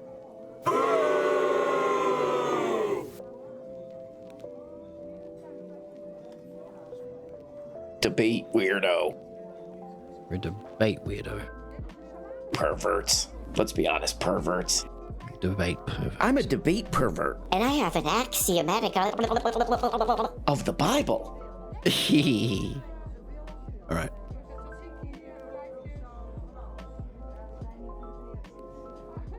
So, interesting. What a way of perceiving our human relationships. Elia says, I knew someone who told me to love as if I were a goddess. It's lovely. It sure sounded great until I realized that for my lover to play his part, he would have to be a god himself.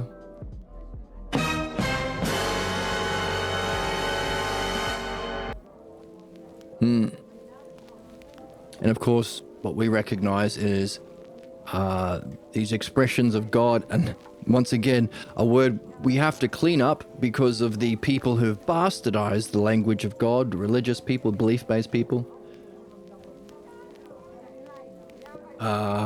Wisdom is eternal, therefore God's, because it has aspects, and the next level of transpersonal, the self, the ultimate principle, or sight, seeing itself as self, awareness itself, the highest principle and first cause, and our ultimate goal to know the self is God.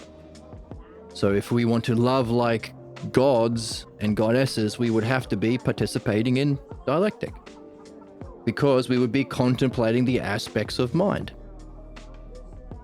Those aspects we could personify as figures. Mind knowing itself as nous or ousia or knowing. Beautiful. Oh, Aphrodite. Oh, that's where understanding comes from. Apollo. Oh, you reach it through the dialectic. Hermes. That's the anagogic triad, by the way. She can be Aphrodite, you can be Apollo, and you can create Hermes together to love like gods and goddesses, while recognizing that you are joining with the shared intelligence, a higher kind of union with your beloved, to love like gods and goddesses. Facilitating peak experiences not just in the physical world, but a higher level of bliss and unity. So, that's what Aaliyah has heard. And I think the subtle dig is at Harry, who is a debate pervert and can't love like a god. It sounded good until I realized that my boyf would have to love like a god himself. Well, rhetoric covers all deception, doesn't it? Is philosophy just like what Huizinga says, or is it rhetoric? Is it noblest play, or is it deception? Joseph says, Aaliyah, there is a lot more to philosophy than what I say and do. Such as? Well, I'm a beginner at the game. Why don't you tell me about what we've gone through? All I can say is that I do my best at what I do. It's your part to tell me what you see. And after all the talk, maybe I can do better later. It's a win-win. Win-win-win-win-win. Win-win-win-win.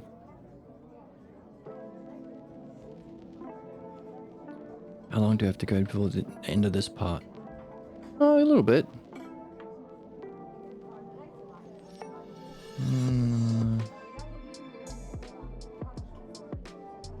Okay, we've got a little bit to go. Getting close to the end. Aaliyah says, well, there is something you said that I can't go along with. You say that Platonic thought is a kind of map or model to follow. Let's say you follow it, but then aren't you just modeling yourself to fit something that you admire and look up to? Like here, suppose you succeed. What do you have? You made yourself fit a model, that's all. You actually are only imitating because you train yourself to be like someone else, right? Is that all there is to us? Clay to be modeled this way and that? But what's the clay? Does this make any sense to you? So what she's saying, this is similar to the question she had before. If we are tinker toys, toying with wooden toys as scientists. What's the wood? So it seems her question has her. The higher kind of question. What's it all made of? So this is the same thing as, hey, even in what we have put on the board as this ideal model that we aspire to in the true definition of love, aren't we just imitating this standard? Aren't we just sort of like clay being molded to that ideal standard of the ideal dialectician or enlightened midwife guru / Hellenic self? But what's the clay? What are we? So this idea of what's the clay is, well, hidden behind her question about this here. So, as a dialectician, we might want to keep that in mind, because a lot of her different questions might have as its source a question about what's everything made of. Consciousness, mind, light, self. So, because we want to help her nurture her question. So, there is an element of that in her question. Aren't we just modeling ourselves like clay towards some ideal? So, isn't that just imitating?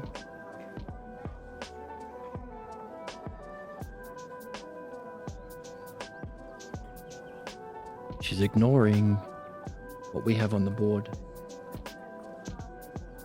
She's ignoring understanding, isn't she? And the perfection of the art of understanding dialectic along the way.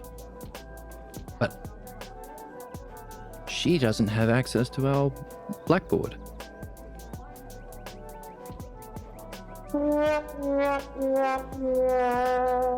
You've been a bad little girl and you're getting a vigorous spanking right now. That's too harsh. Jesus is gonna come down, wipe this place out. Who Don't cares? say that.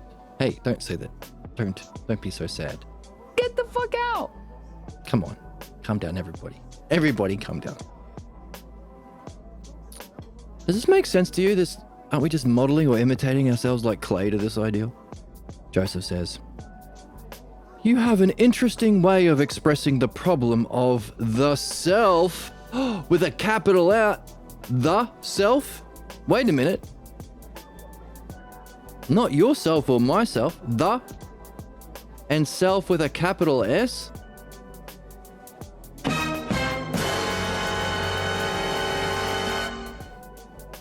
How is this the problem of the self? What a strange thing for somebody to say. It is not that I don't admire what you've done with yourself. Yourself. I knew you when, as they say. Oh. It's not like I don't admire what you've done with yourself. I knew you way back when, as they say. I like the change. But is all this dialoguing, reading Plato and stuff, any more than a game? I'm not saying it's not good to challenge phony beliefs and get rid of them, but have you, Joseph, ever seen it work on real questions? This is the sort of thing as somebody who comes across this channel on Twitch or YouTube might ask as well. Is it worth us reflecting in this way with a whiteboard and funny sound drops? Bull testicles. Bull testicles. Bull testicles. Is it worth us reading this book when we could be gaming? Now, I have offered potentially, if we do find more members who want to explore these texts and reflect and even do midwifery whilst playing video games, like a game like World of Warcraft, because we have that sound drop.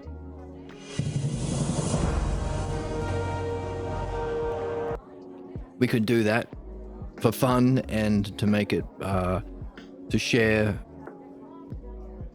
the true model of being human, the Hellenic model, with more people. But we don't have that kind of membership yet. We're just a young, early channel, baby channel of Twitch and YouTube. why do we then read? Is it worth it? And is there more to just removing our false beliefs? Is there that higher kind of development?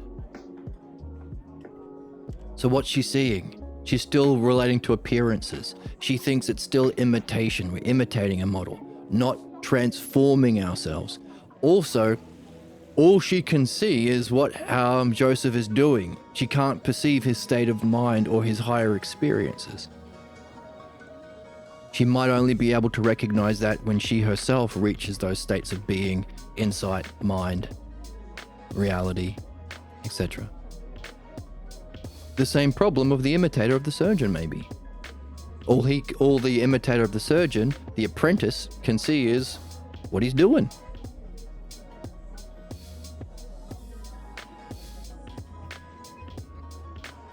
So hey, does this? Sure. It's fine to challenge phony beliefs and get rid of them. Sure, fine. But has it ever worked on real questions? She's at a higher level than Harry, isn't she? Real questions, says Joseph, means what? Life and death issues. You know, basic stuff. Like, what does all this mean? Oh, the sorts of questions we've been talking about today. Hooray!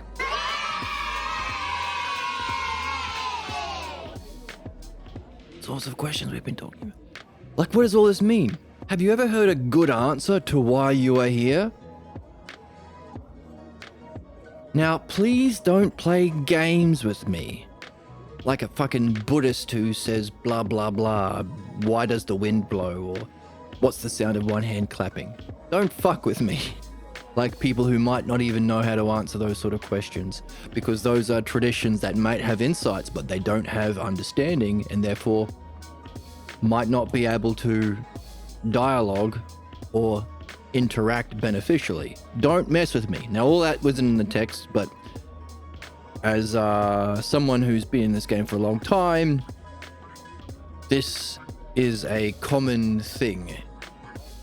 The imitators, even if they wear robes, orange robes no less, and shaved heads, maybe, and meditate under waterfalls perhaps,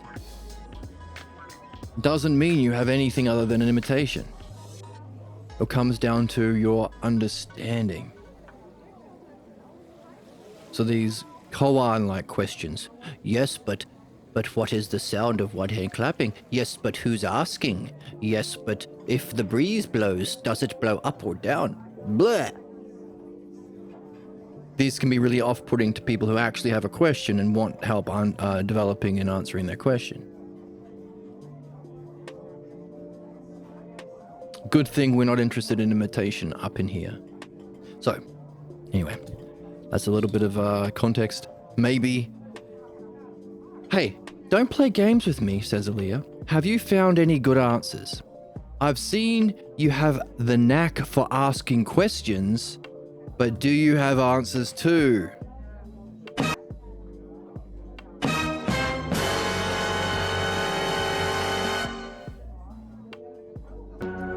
So do you have answers as well as questions? Joseph says. Well, I've heard ideas such as the soul is immortal, that it survives death and is reborn, reincarnation, and about the soul's journey, but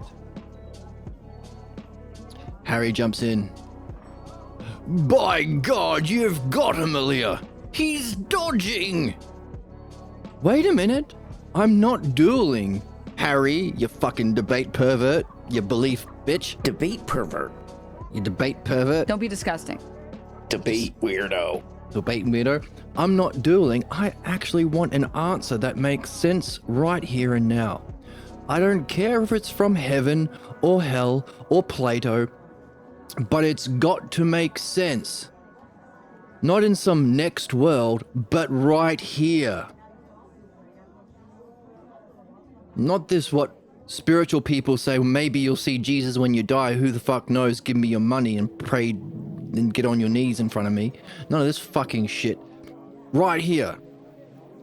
The answer has to make sense to me here, and it's got to include why we are talking right here, and it's got to make sense now.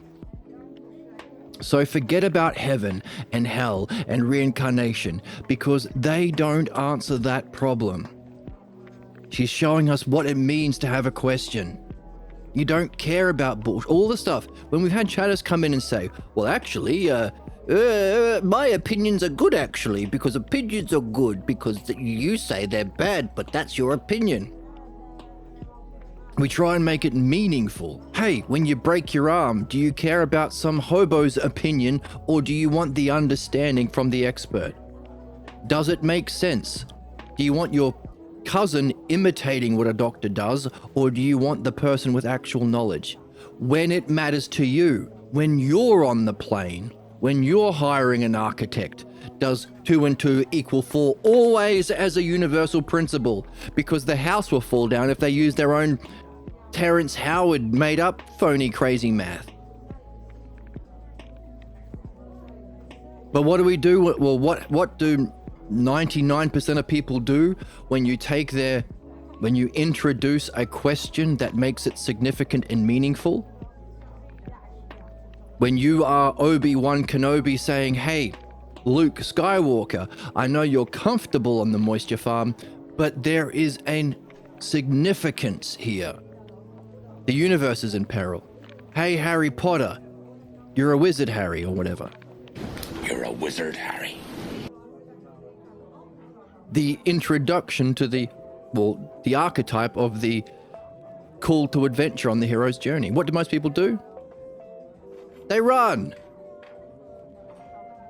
They don't care. They never cared.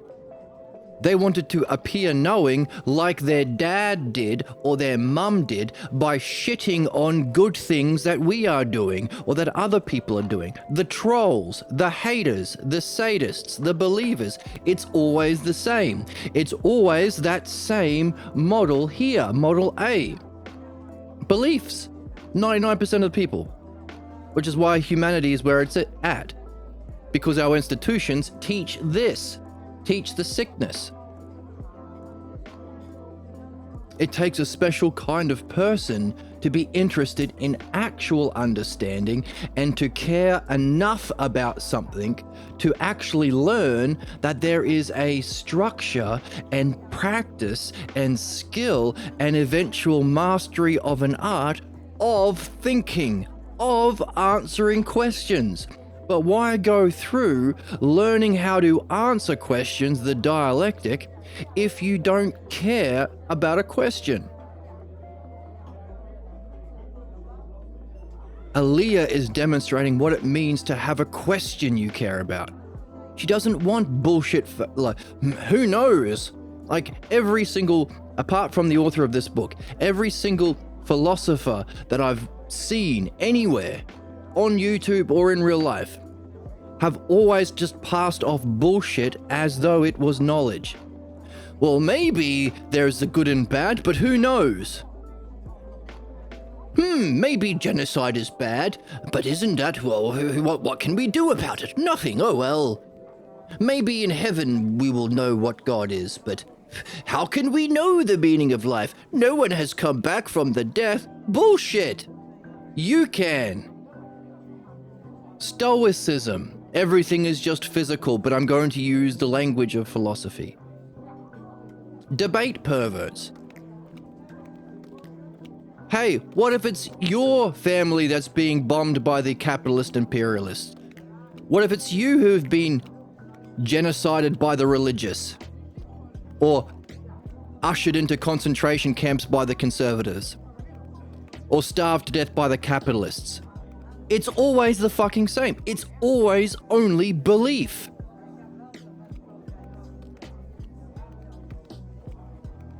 Care about something, but it has to be personally meaningful to you. Otherwise, you're not really doing anything. And Aaliyah is demonstrating that. I don't want maybe we will know when we die, or maybe good is bad actually. it's just their opinion. It's all relative stuff. So it's all relative is a way of saying it's just your own personal beliefs. Might makes right. Hey, we should allow a conservative political party. No, we fucking shouldn't. That's disgusting. How many surgeons kill patients as a policy? 0. How many architects are allowed to have the personal beliefs that houses should fall down on black people's head? No!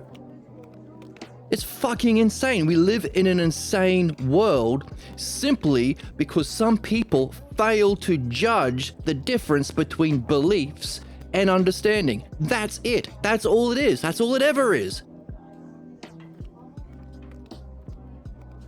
But if you don't care about the question, you'll accept the scams from the bullshit artists, the racists, the propagandists, the Nazi fascists that are exploiting your personal racist beliefs, your religious beliefs, your capitalist beliefs to fucking exploit you through relationship A, manipulation and conflict and debate. You will accept that. You'll accept, who knows, maybe when you die, you'll figure it out. You won't accept that when you have a question. That's the humanness. If truth alone was enough to solve human problems, we wouldn't have problems, because this is true, and it's very simple, and Socrates said it 2,000 years ago. It's easy, it's simple, it's straightforward, we could solve problems tomorrow. The issue is the human issue. Human beings fight against B, understanding, truth, the standard of beauty, justice, excellence, goodness, benefit, because of their allegiance to unsuspected beliefs that they have never reflected on because they've never had a fucking question about them. We don't learn how to question. This should be taught in every single school. It should be done in every single classroom before morning tea time. Reflection on beliefs. With the aid of our dreams, which give us all the information about them. After morning tea time, we should be doing the other one. This one. Questions where we will not accept any bullshit, it's all relatives, maybe in heaven you'll figure it out, answers. All of the answers, what's the sound of one hand clapping? Bullshit. We want answers. Which is why when people come through the chat trying to play mummy or daddy through debate pervert. We introduce something meaningful. What if you break your arm? Do you care about truth then? And then almost 100% of the time they'll run away or try and start a fight or try and insult the stream in some way as an invitation to conflict, because conflict is the functioning of belief, and they think that's good actually because they've never questioned their parents who taught them this. So when that happens, we do the next thing, which is, forget that question. You don't care about that question that you started the debate about.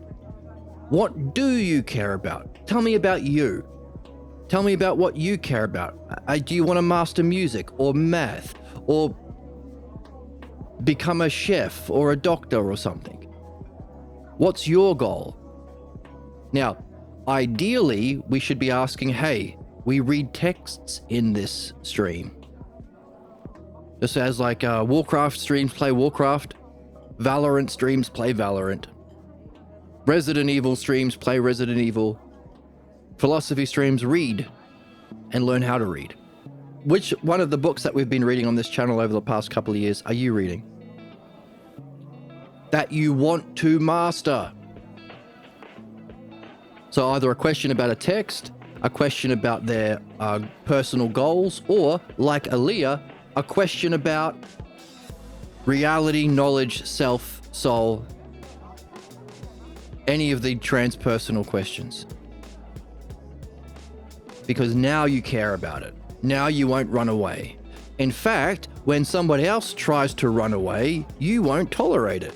So we won't be fighting or pulling teeth to get you to participate in the literal purpose of your existence. Option B of the two options you can do as a human being, we're working with you because you care. So that's the significance of midwifery. It's not just reason alone. You have to have your own question, and Aaliyah's demonstrating this. So Aaliyah is doing brilliantly. Hooray.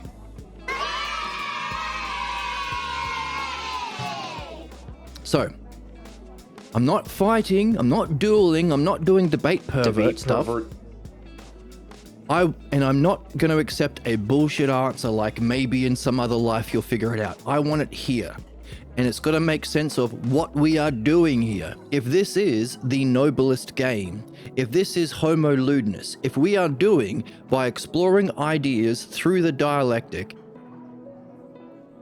we are doing the human game, how does that relate to my question about, what's her question?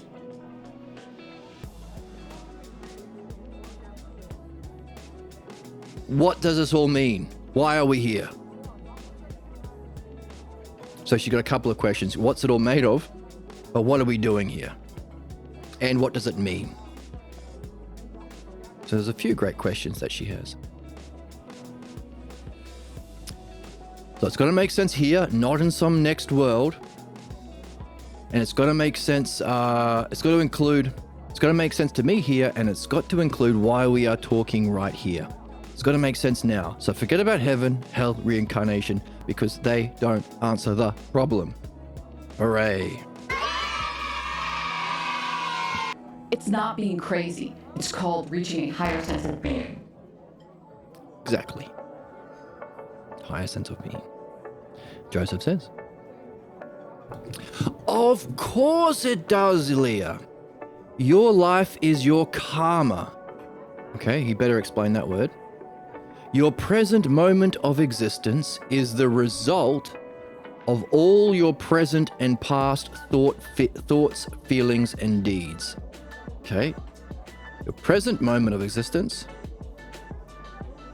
is the result of all your present and past thoughts,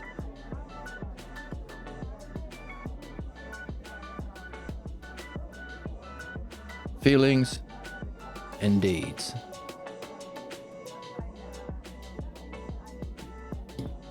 They live on and fix your future and your future life. Enlightenment burns up your bad karma and makes your next reincarnation better.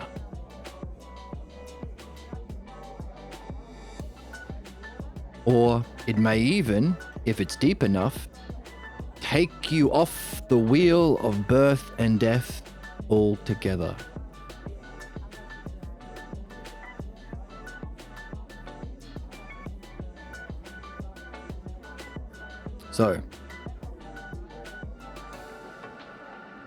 So the theme for today, cleaning up the misused words. Here's another one, karma. Karma is to say that what you're experiencing right now is the result of everything that you've done in the past and in the present. Your thoughts, how you think, your feelings or states of mind, and how you function. Now, enlightenment experiences can burn up your bad karma. So, translating it for what we have been understanding, these peak experiences and understanding can challenge or remove your false beliefs that cause your problems and your negative behavior, thoughts, and feelings. And if those insights are deep enough, well, you won't have a need to reincarnate into a world where you have option A or B. We've reincarnated into this world where we have to purify our false beliefs, the cause of our unjust actions, thoughts and feelings, and perfect B. But if we reach that standard and master the art of understanding sufficient, we've done that work and done this work. would be how we translated it, but he seems to be pulling from a different tradition. His language better break down these terms into the understanding that we can do. Otherwise, it sounds like he's just imitating a belief. What exactly is enlightenment? How does it remove our bad karma? What's the cause of our bad behavior? And what's involved in that process of moving from our bad karma to our good karma? And what's the two different classes of enlightenment experiences? One that has the potential to burn off your bad beliefs or your bad karma, and one giving you the opportunity to not just reincarnate in a better way because you've burned off bad karma, but escape the cycle completely. Reincarnate into a higher dimension. Different kind of a game with better kinds of people who've completed the work here, to quote Socrates. So he better answer those questions, otherwise he might just be imitating beliefs that he's heard. Elia responds, "Deep enough? That, dear Joseph, is the problem."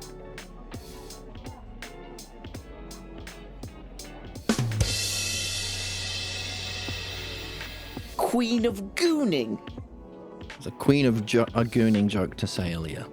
Not deep enough? Okay. Sorry about that. Look at this broad. Look at this broad go. That, dear Joseph, is the problem because I know someone who was told that if she didn't continue with her practice, her experience of enlightenment wouldn't have any effect upon her everyday life, and that she might later even forget it.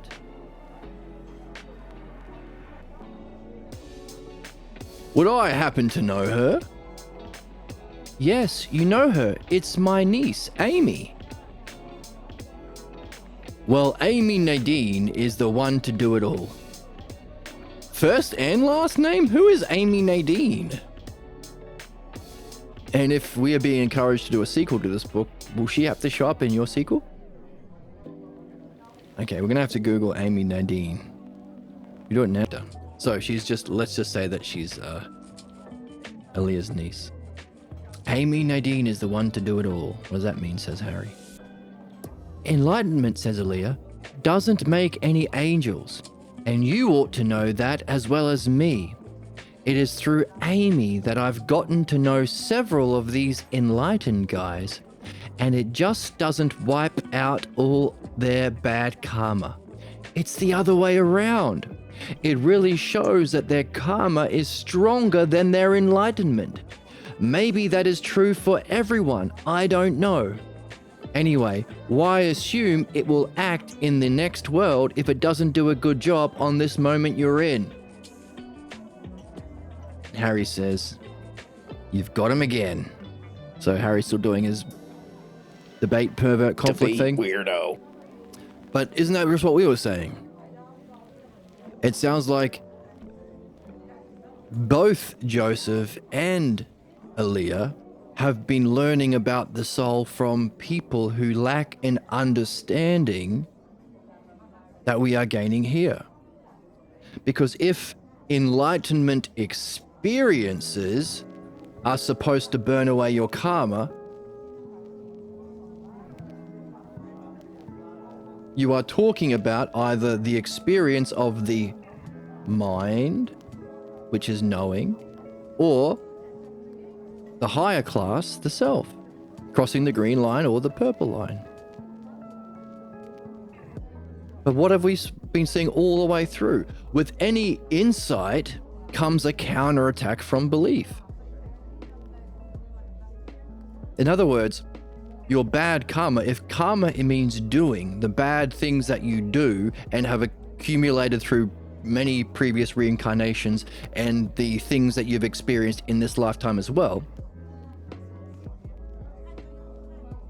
a drug trip won't remove them. or a meditation experience or an insight, these enlightenment experiences don't affect your problems. Number one, he hasn't understood the nature of problems as we are doing here. He hasn't understood what's involved in removing problems. In other words, experience alone doesn't seem to work. And Aaliyah is saying, hey, I've met people who've had these experiences. Not only has it not addressed their problems or ignorance, it's made their problems worse. And isn't that how we started today's stream? Harry saying, hey, as someone defending ignorance beliefs, I say relationship style A, trying to use manipulation or conflict or debate to push your beliefs on others to manipulate them for your personal wealth and power is what it's all about. And we said, does that make a difference beyond this lifetime? Sure, you've killed 100,000 children for your profits from your war machine. What's that going to do to your soul? Or your reincarnation, or what you experience, or your current states of mind? You've been able to accumulate $1 trillion while watching people starve to death or die from a lack of medical care that you could have solved. So what? You've got 1,000 Bugattis, like Jay Leno. Who cares? What's it going to do to you? And what she's saying is, not only has it not affected their problems, it's made them worse. This accumulation of wealth and power, or the ability to manipulate others in systems of oppression that we allow to exist, conservatism, capitalism, and religion, has allowed people the opportunity of the Epstein billionaire class to inflict their ignorance in a greater, more destructive and unjust way. It's made their problems worse.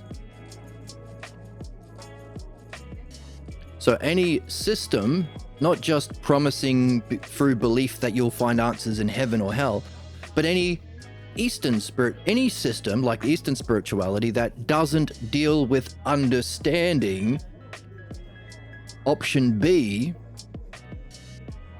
is failing to understand and therefore address the nature of human problems, option A, and seems to just make them worse. Not just financial power, but any spiritual power or spiritual influence over other people you may gain just allows you to do your problems worse, says Aaliyah from her own experience. And this book is a goddamn banger because, well, if you've ever had experience with these sorts of people, see for yourself.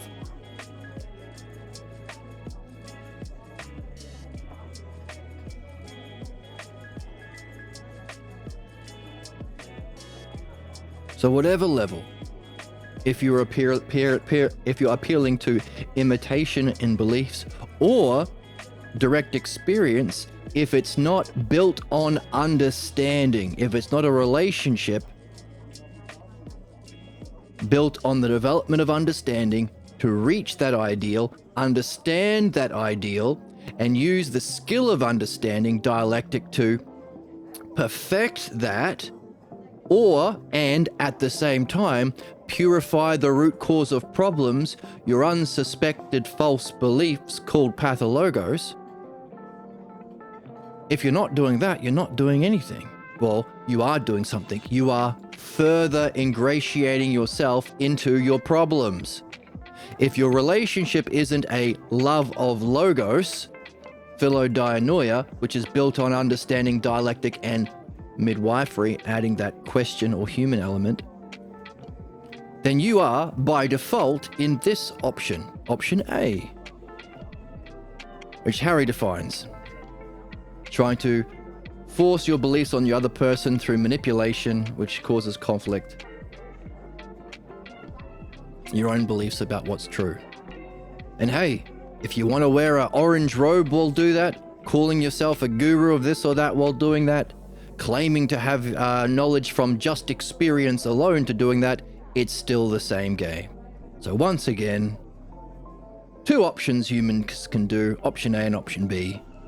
one being the source of our problems, or if you want to use fancy language, and again, you have to clean up the terminology if you want to use the word karma, but you could use the word karma. Why do that? Why not just use the word pathologos?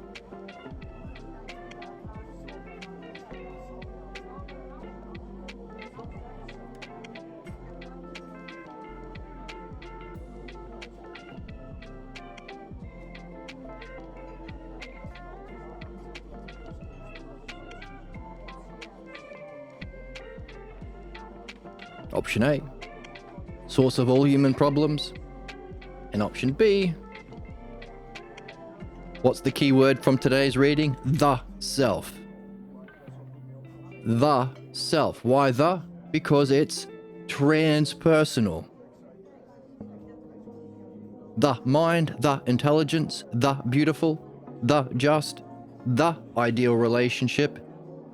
Whereas these are a personal belief. The self logos. So whether you're calling it karma or respect or civilization, you better clean up the false or the belief version of those words and do the work in introducing the self logos to it. Or hey, why not just use the word pathologos and self logos? One as the root nature of relationships that cause problems, loving relationships, the relationship with your own self, your own soul, your own mind, and of course, societal institutions, and the path and the self logos. What we read in the book today, what was it called? What do you say? Honoring the logos? Yes, learning to honor the logos, or what we are calling following the logos. Following the inherent intelligibility and rationality, along with our own curiosity, both about the nature of reality itself in option B, the ideal relationship, love of logos, philodianoia, and also reflecting on following the inherent intelligibility of problems, which is why we said at the beginning, in order to play the game, there is a class of belief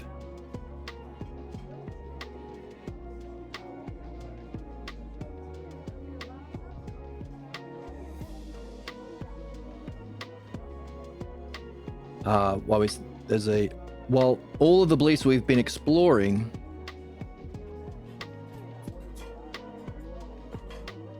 can be defined as kind of expressions of our own personal pathologos if we're blocked.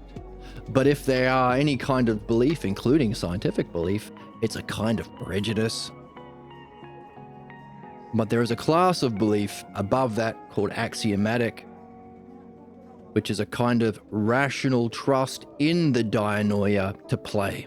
In other words, if our job is to borrow the language, remove our problems by burning off our karma, we will only do that by addressing the pathologos, which we will only be open to if we accept the principle temporarily until we prove it for ourselves that problems are inherently rational and solvable.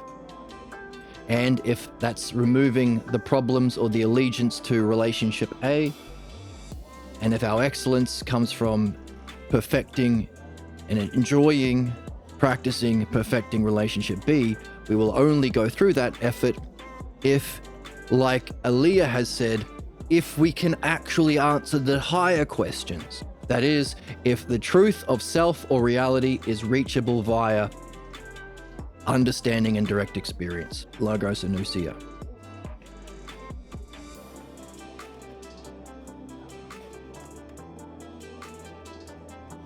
The two together we were calling earlier wisdom. So,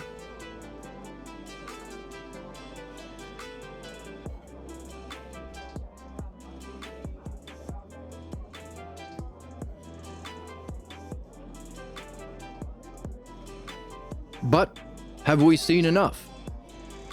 Is this no longer a belief in an axiom that is necessary to be open to the game? Do we have enough to test whether or not it's true? by playing out that relationship here. So, the purification of words that are misused by belief and redefining them according to the self-logos, while also recognizing the two kinds of relationships that we can engage in.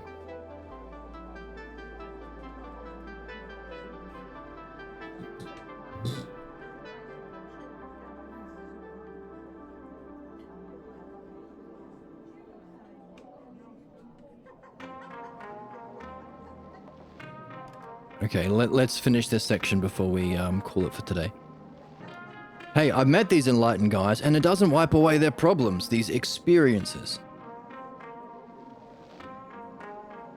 In fact, it's the other way around. It really shows that their karma is stronger than their enlightenment. Hey, maybe that's true for everyone, I don't know. Anyway, why assume it will act in the next world if it doesn't do a good job in the moment you're in? Well said. Harry said, "You got him again." Fuck you, Harry. Don't be disgusting. Don't be disgusting. Joseph says, "And that is interesting, isn't it? You have a good way of expressing yourself, Aaliyah. Well, understanding has helped me. There we go. I have been able to overcome some of my problems." No longer an axiom for him. At least to some degree.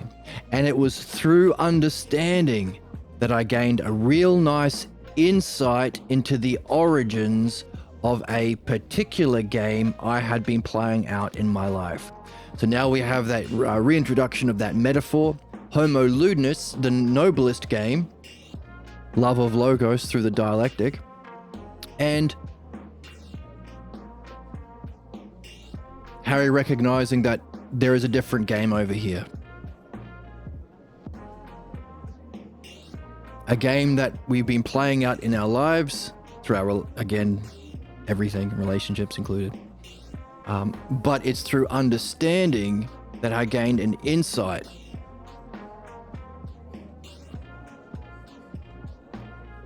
into the origins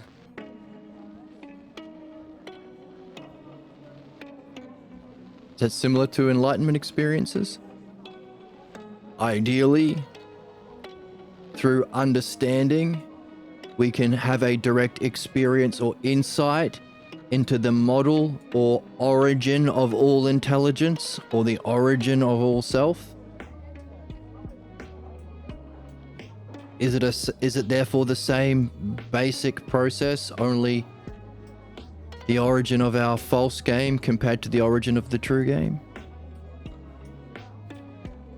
Developed through understanding into an insight?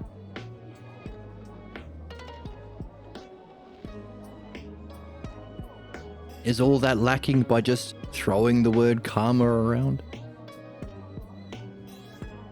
So understanding makes all the difference. Aaliyah responds. Sit down. Aaliyah says, I would love to hear about that.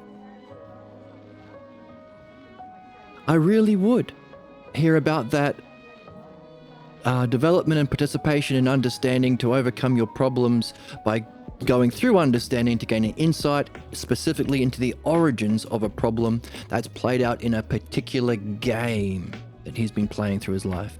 I would love to hear about that, says Aaliyah. I really would, because I'd love to know what you're talking about. Okay. I'd love to know what the hell you're talking about, you crazy bastard. These absolute dull. It's sad. And I'm sad for you. Absolute dollars. I ate a steak. I'm stupid. I'm drunk all the time. I'm just like you.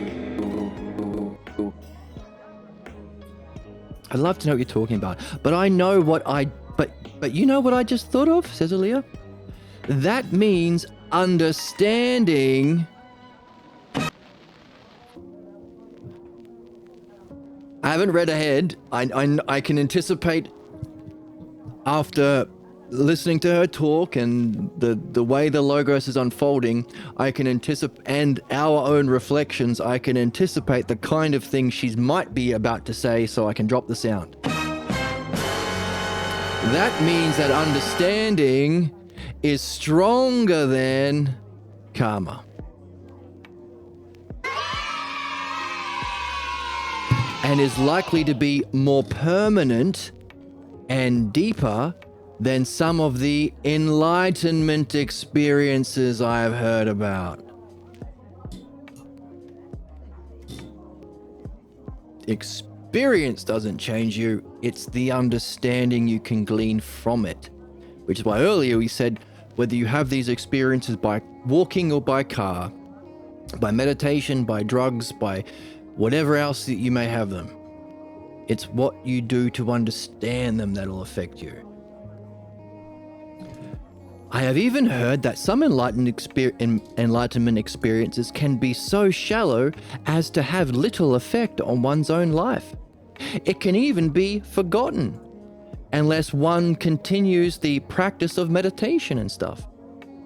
Continues the practice. What do? We keep reading and reflecting and talking about it. And if you're lucky enough to find an Aliyah in your life, you can do it often. Move quickly like a thief or like a rogue class. Because of course, are we meditating?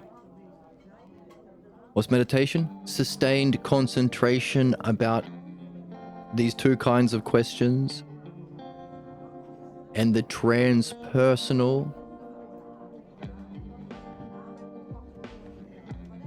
Sustained focused attention on that which is transpersonal and able to be experienced, ideally through understanding. Are we doing it? You mean you don't have to sit quietly on a cushion for 3 hours, boring yourself to tears, and just cross your fingers and hope that if you do it for 40 years, maybe you'll have an experience, and then it turns out that experience doesn't fucking solve your problems? It's the understanding you had developed along the way that makes the difference. And even if you do have an experience, it could be a shallow experience, wasting your life sweeping up as the ashram. So as the expression goes, wasted your life sweeping up at the ashram. You got to sweep as well. So could it be that we are therefore playing Homo Ludens, the greatest game? And it's not boring, and it doesn't have to be a silencing of words. It's the exact opposite. It's the fun with words. It's the using of words properly. Everything that made us hate words, that might have been behind all of these silence-based traditions, could be that all that they know has been option A. And if words are used to manipulate through debate and conflict, then yeah, it makes sense that they tell you shut up and sit on the cushion. And any question that you ask, they answer with nonsense like, what's the sound of one hand clapping? That doesn't help me, you idiot. Or, Vishnu will disperse your karma in the next life. That doesn't help me either. Just as the priest saying, maybe you'll know when you reach heaven. That doesn't help me, you idiot. Therefore, understanding why people have bad relationships and may undermine understanding in the Logos, as well as understanding the shared universal model and ideal of all humans, the Hellenic or love of understanding, philodainoia, seems to be absolutely necessary in removing all human problems and reaching our excellence, both in a way that removes our problems in our lifetime and in our cycles of reincarnation, freeing us from the chains of problems, and also, when completed, freeing yourself from the prison of reincarnation. To quote Socrates in the Phaedo. What does it all come down to? A love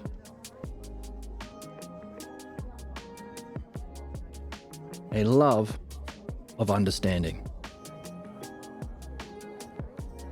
Which is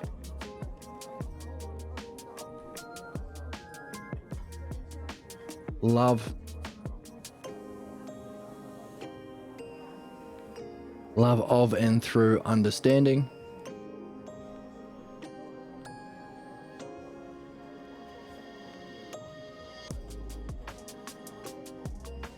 which is philo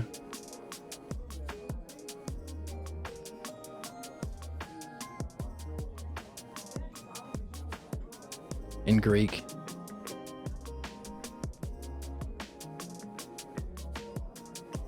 The dianoia, love of understanding. What it comes down to seems to be, and of course, that might be an axiomatic understanding, like a trust in dianoia itself, rational trust because of reasoned reflection on the text and necessary to participate. But once again, you gotta see it for yourself. Experience it, and experience alone won't help. Understand those experiences. Confirm it for yourself, as Joseph has been doing.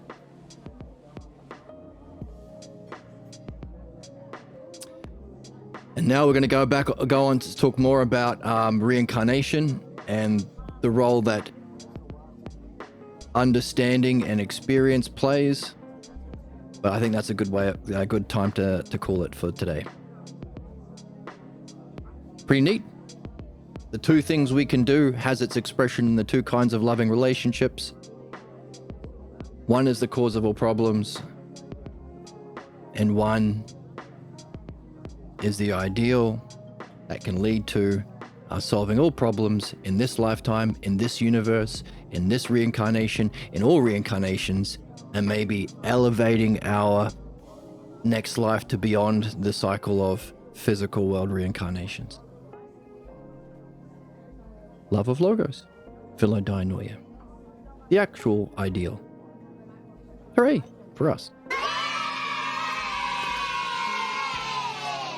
Did I mention this book's a fucking banger? God damn it. It's brilliant. Giving us what we need to understand everything, what we're here for. And demonstrating the sorts of people who are likely to talk about it. Isn't Harry everyone you've ever tried to talk rationally to? Isn't he just spitting out every single, but what about this? But shut up, maybe. But Jesus says maybe. But who are you to say maybe? Kind of bullshit counterattacks you get from all of these people. Is Aaliyah demonstrating someone who actually is worth talking to? Is Joseph demonstrating where we might be if we learn to explore ideas in this option B, truly loving way? Fucking banger of a book. So, given that, how are your dreams going? Can you become equally curious about understanding the games being played in your dreams? Are your dreams giving you information about a game that you have been stuck in, like Joseph has saying, so that you may develop understanding of that game and even the origins of where that game came from? Are you getting any images in your dreams about your earliest childhood? The house you lived in, the people you were raised with, family members, the sorts of activities you might have done back then. Is it giving you insight about your old game? Equally, maybe you have success in your dreams. Are there high states that you may overlook because they're just shallow enlightenment experiences, but you shouldn't overlook?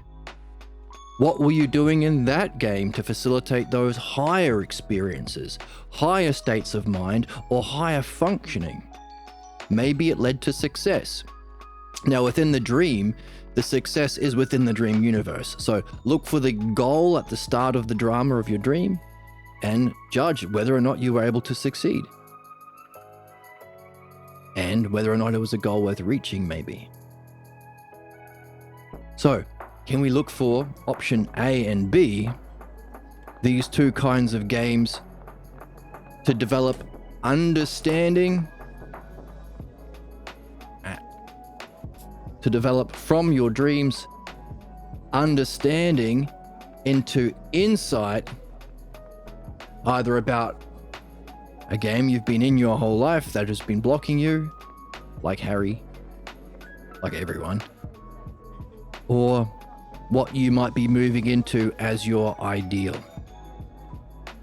That's been the theme of the whole series. Everything we learn about how to read this book, how to participate in dialogues like we are reading about, or about the nature of ourselves in reality, can you apply that equally to your dreams? To unpack the messages that they are sending to you about fundamentally these two things. The two things we're here to address.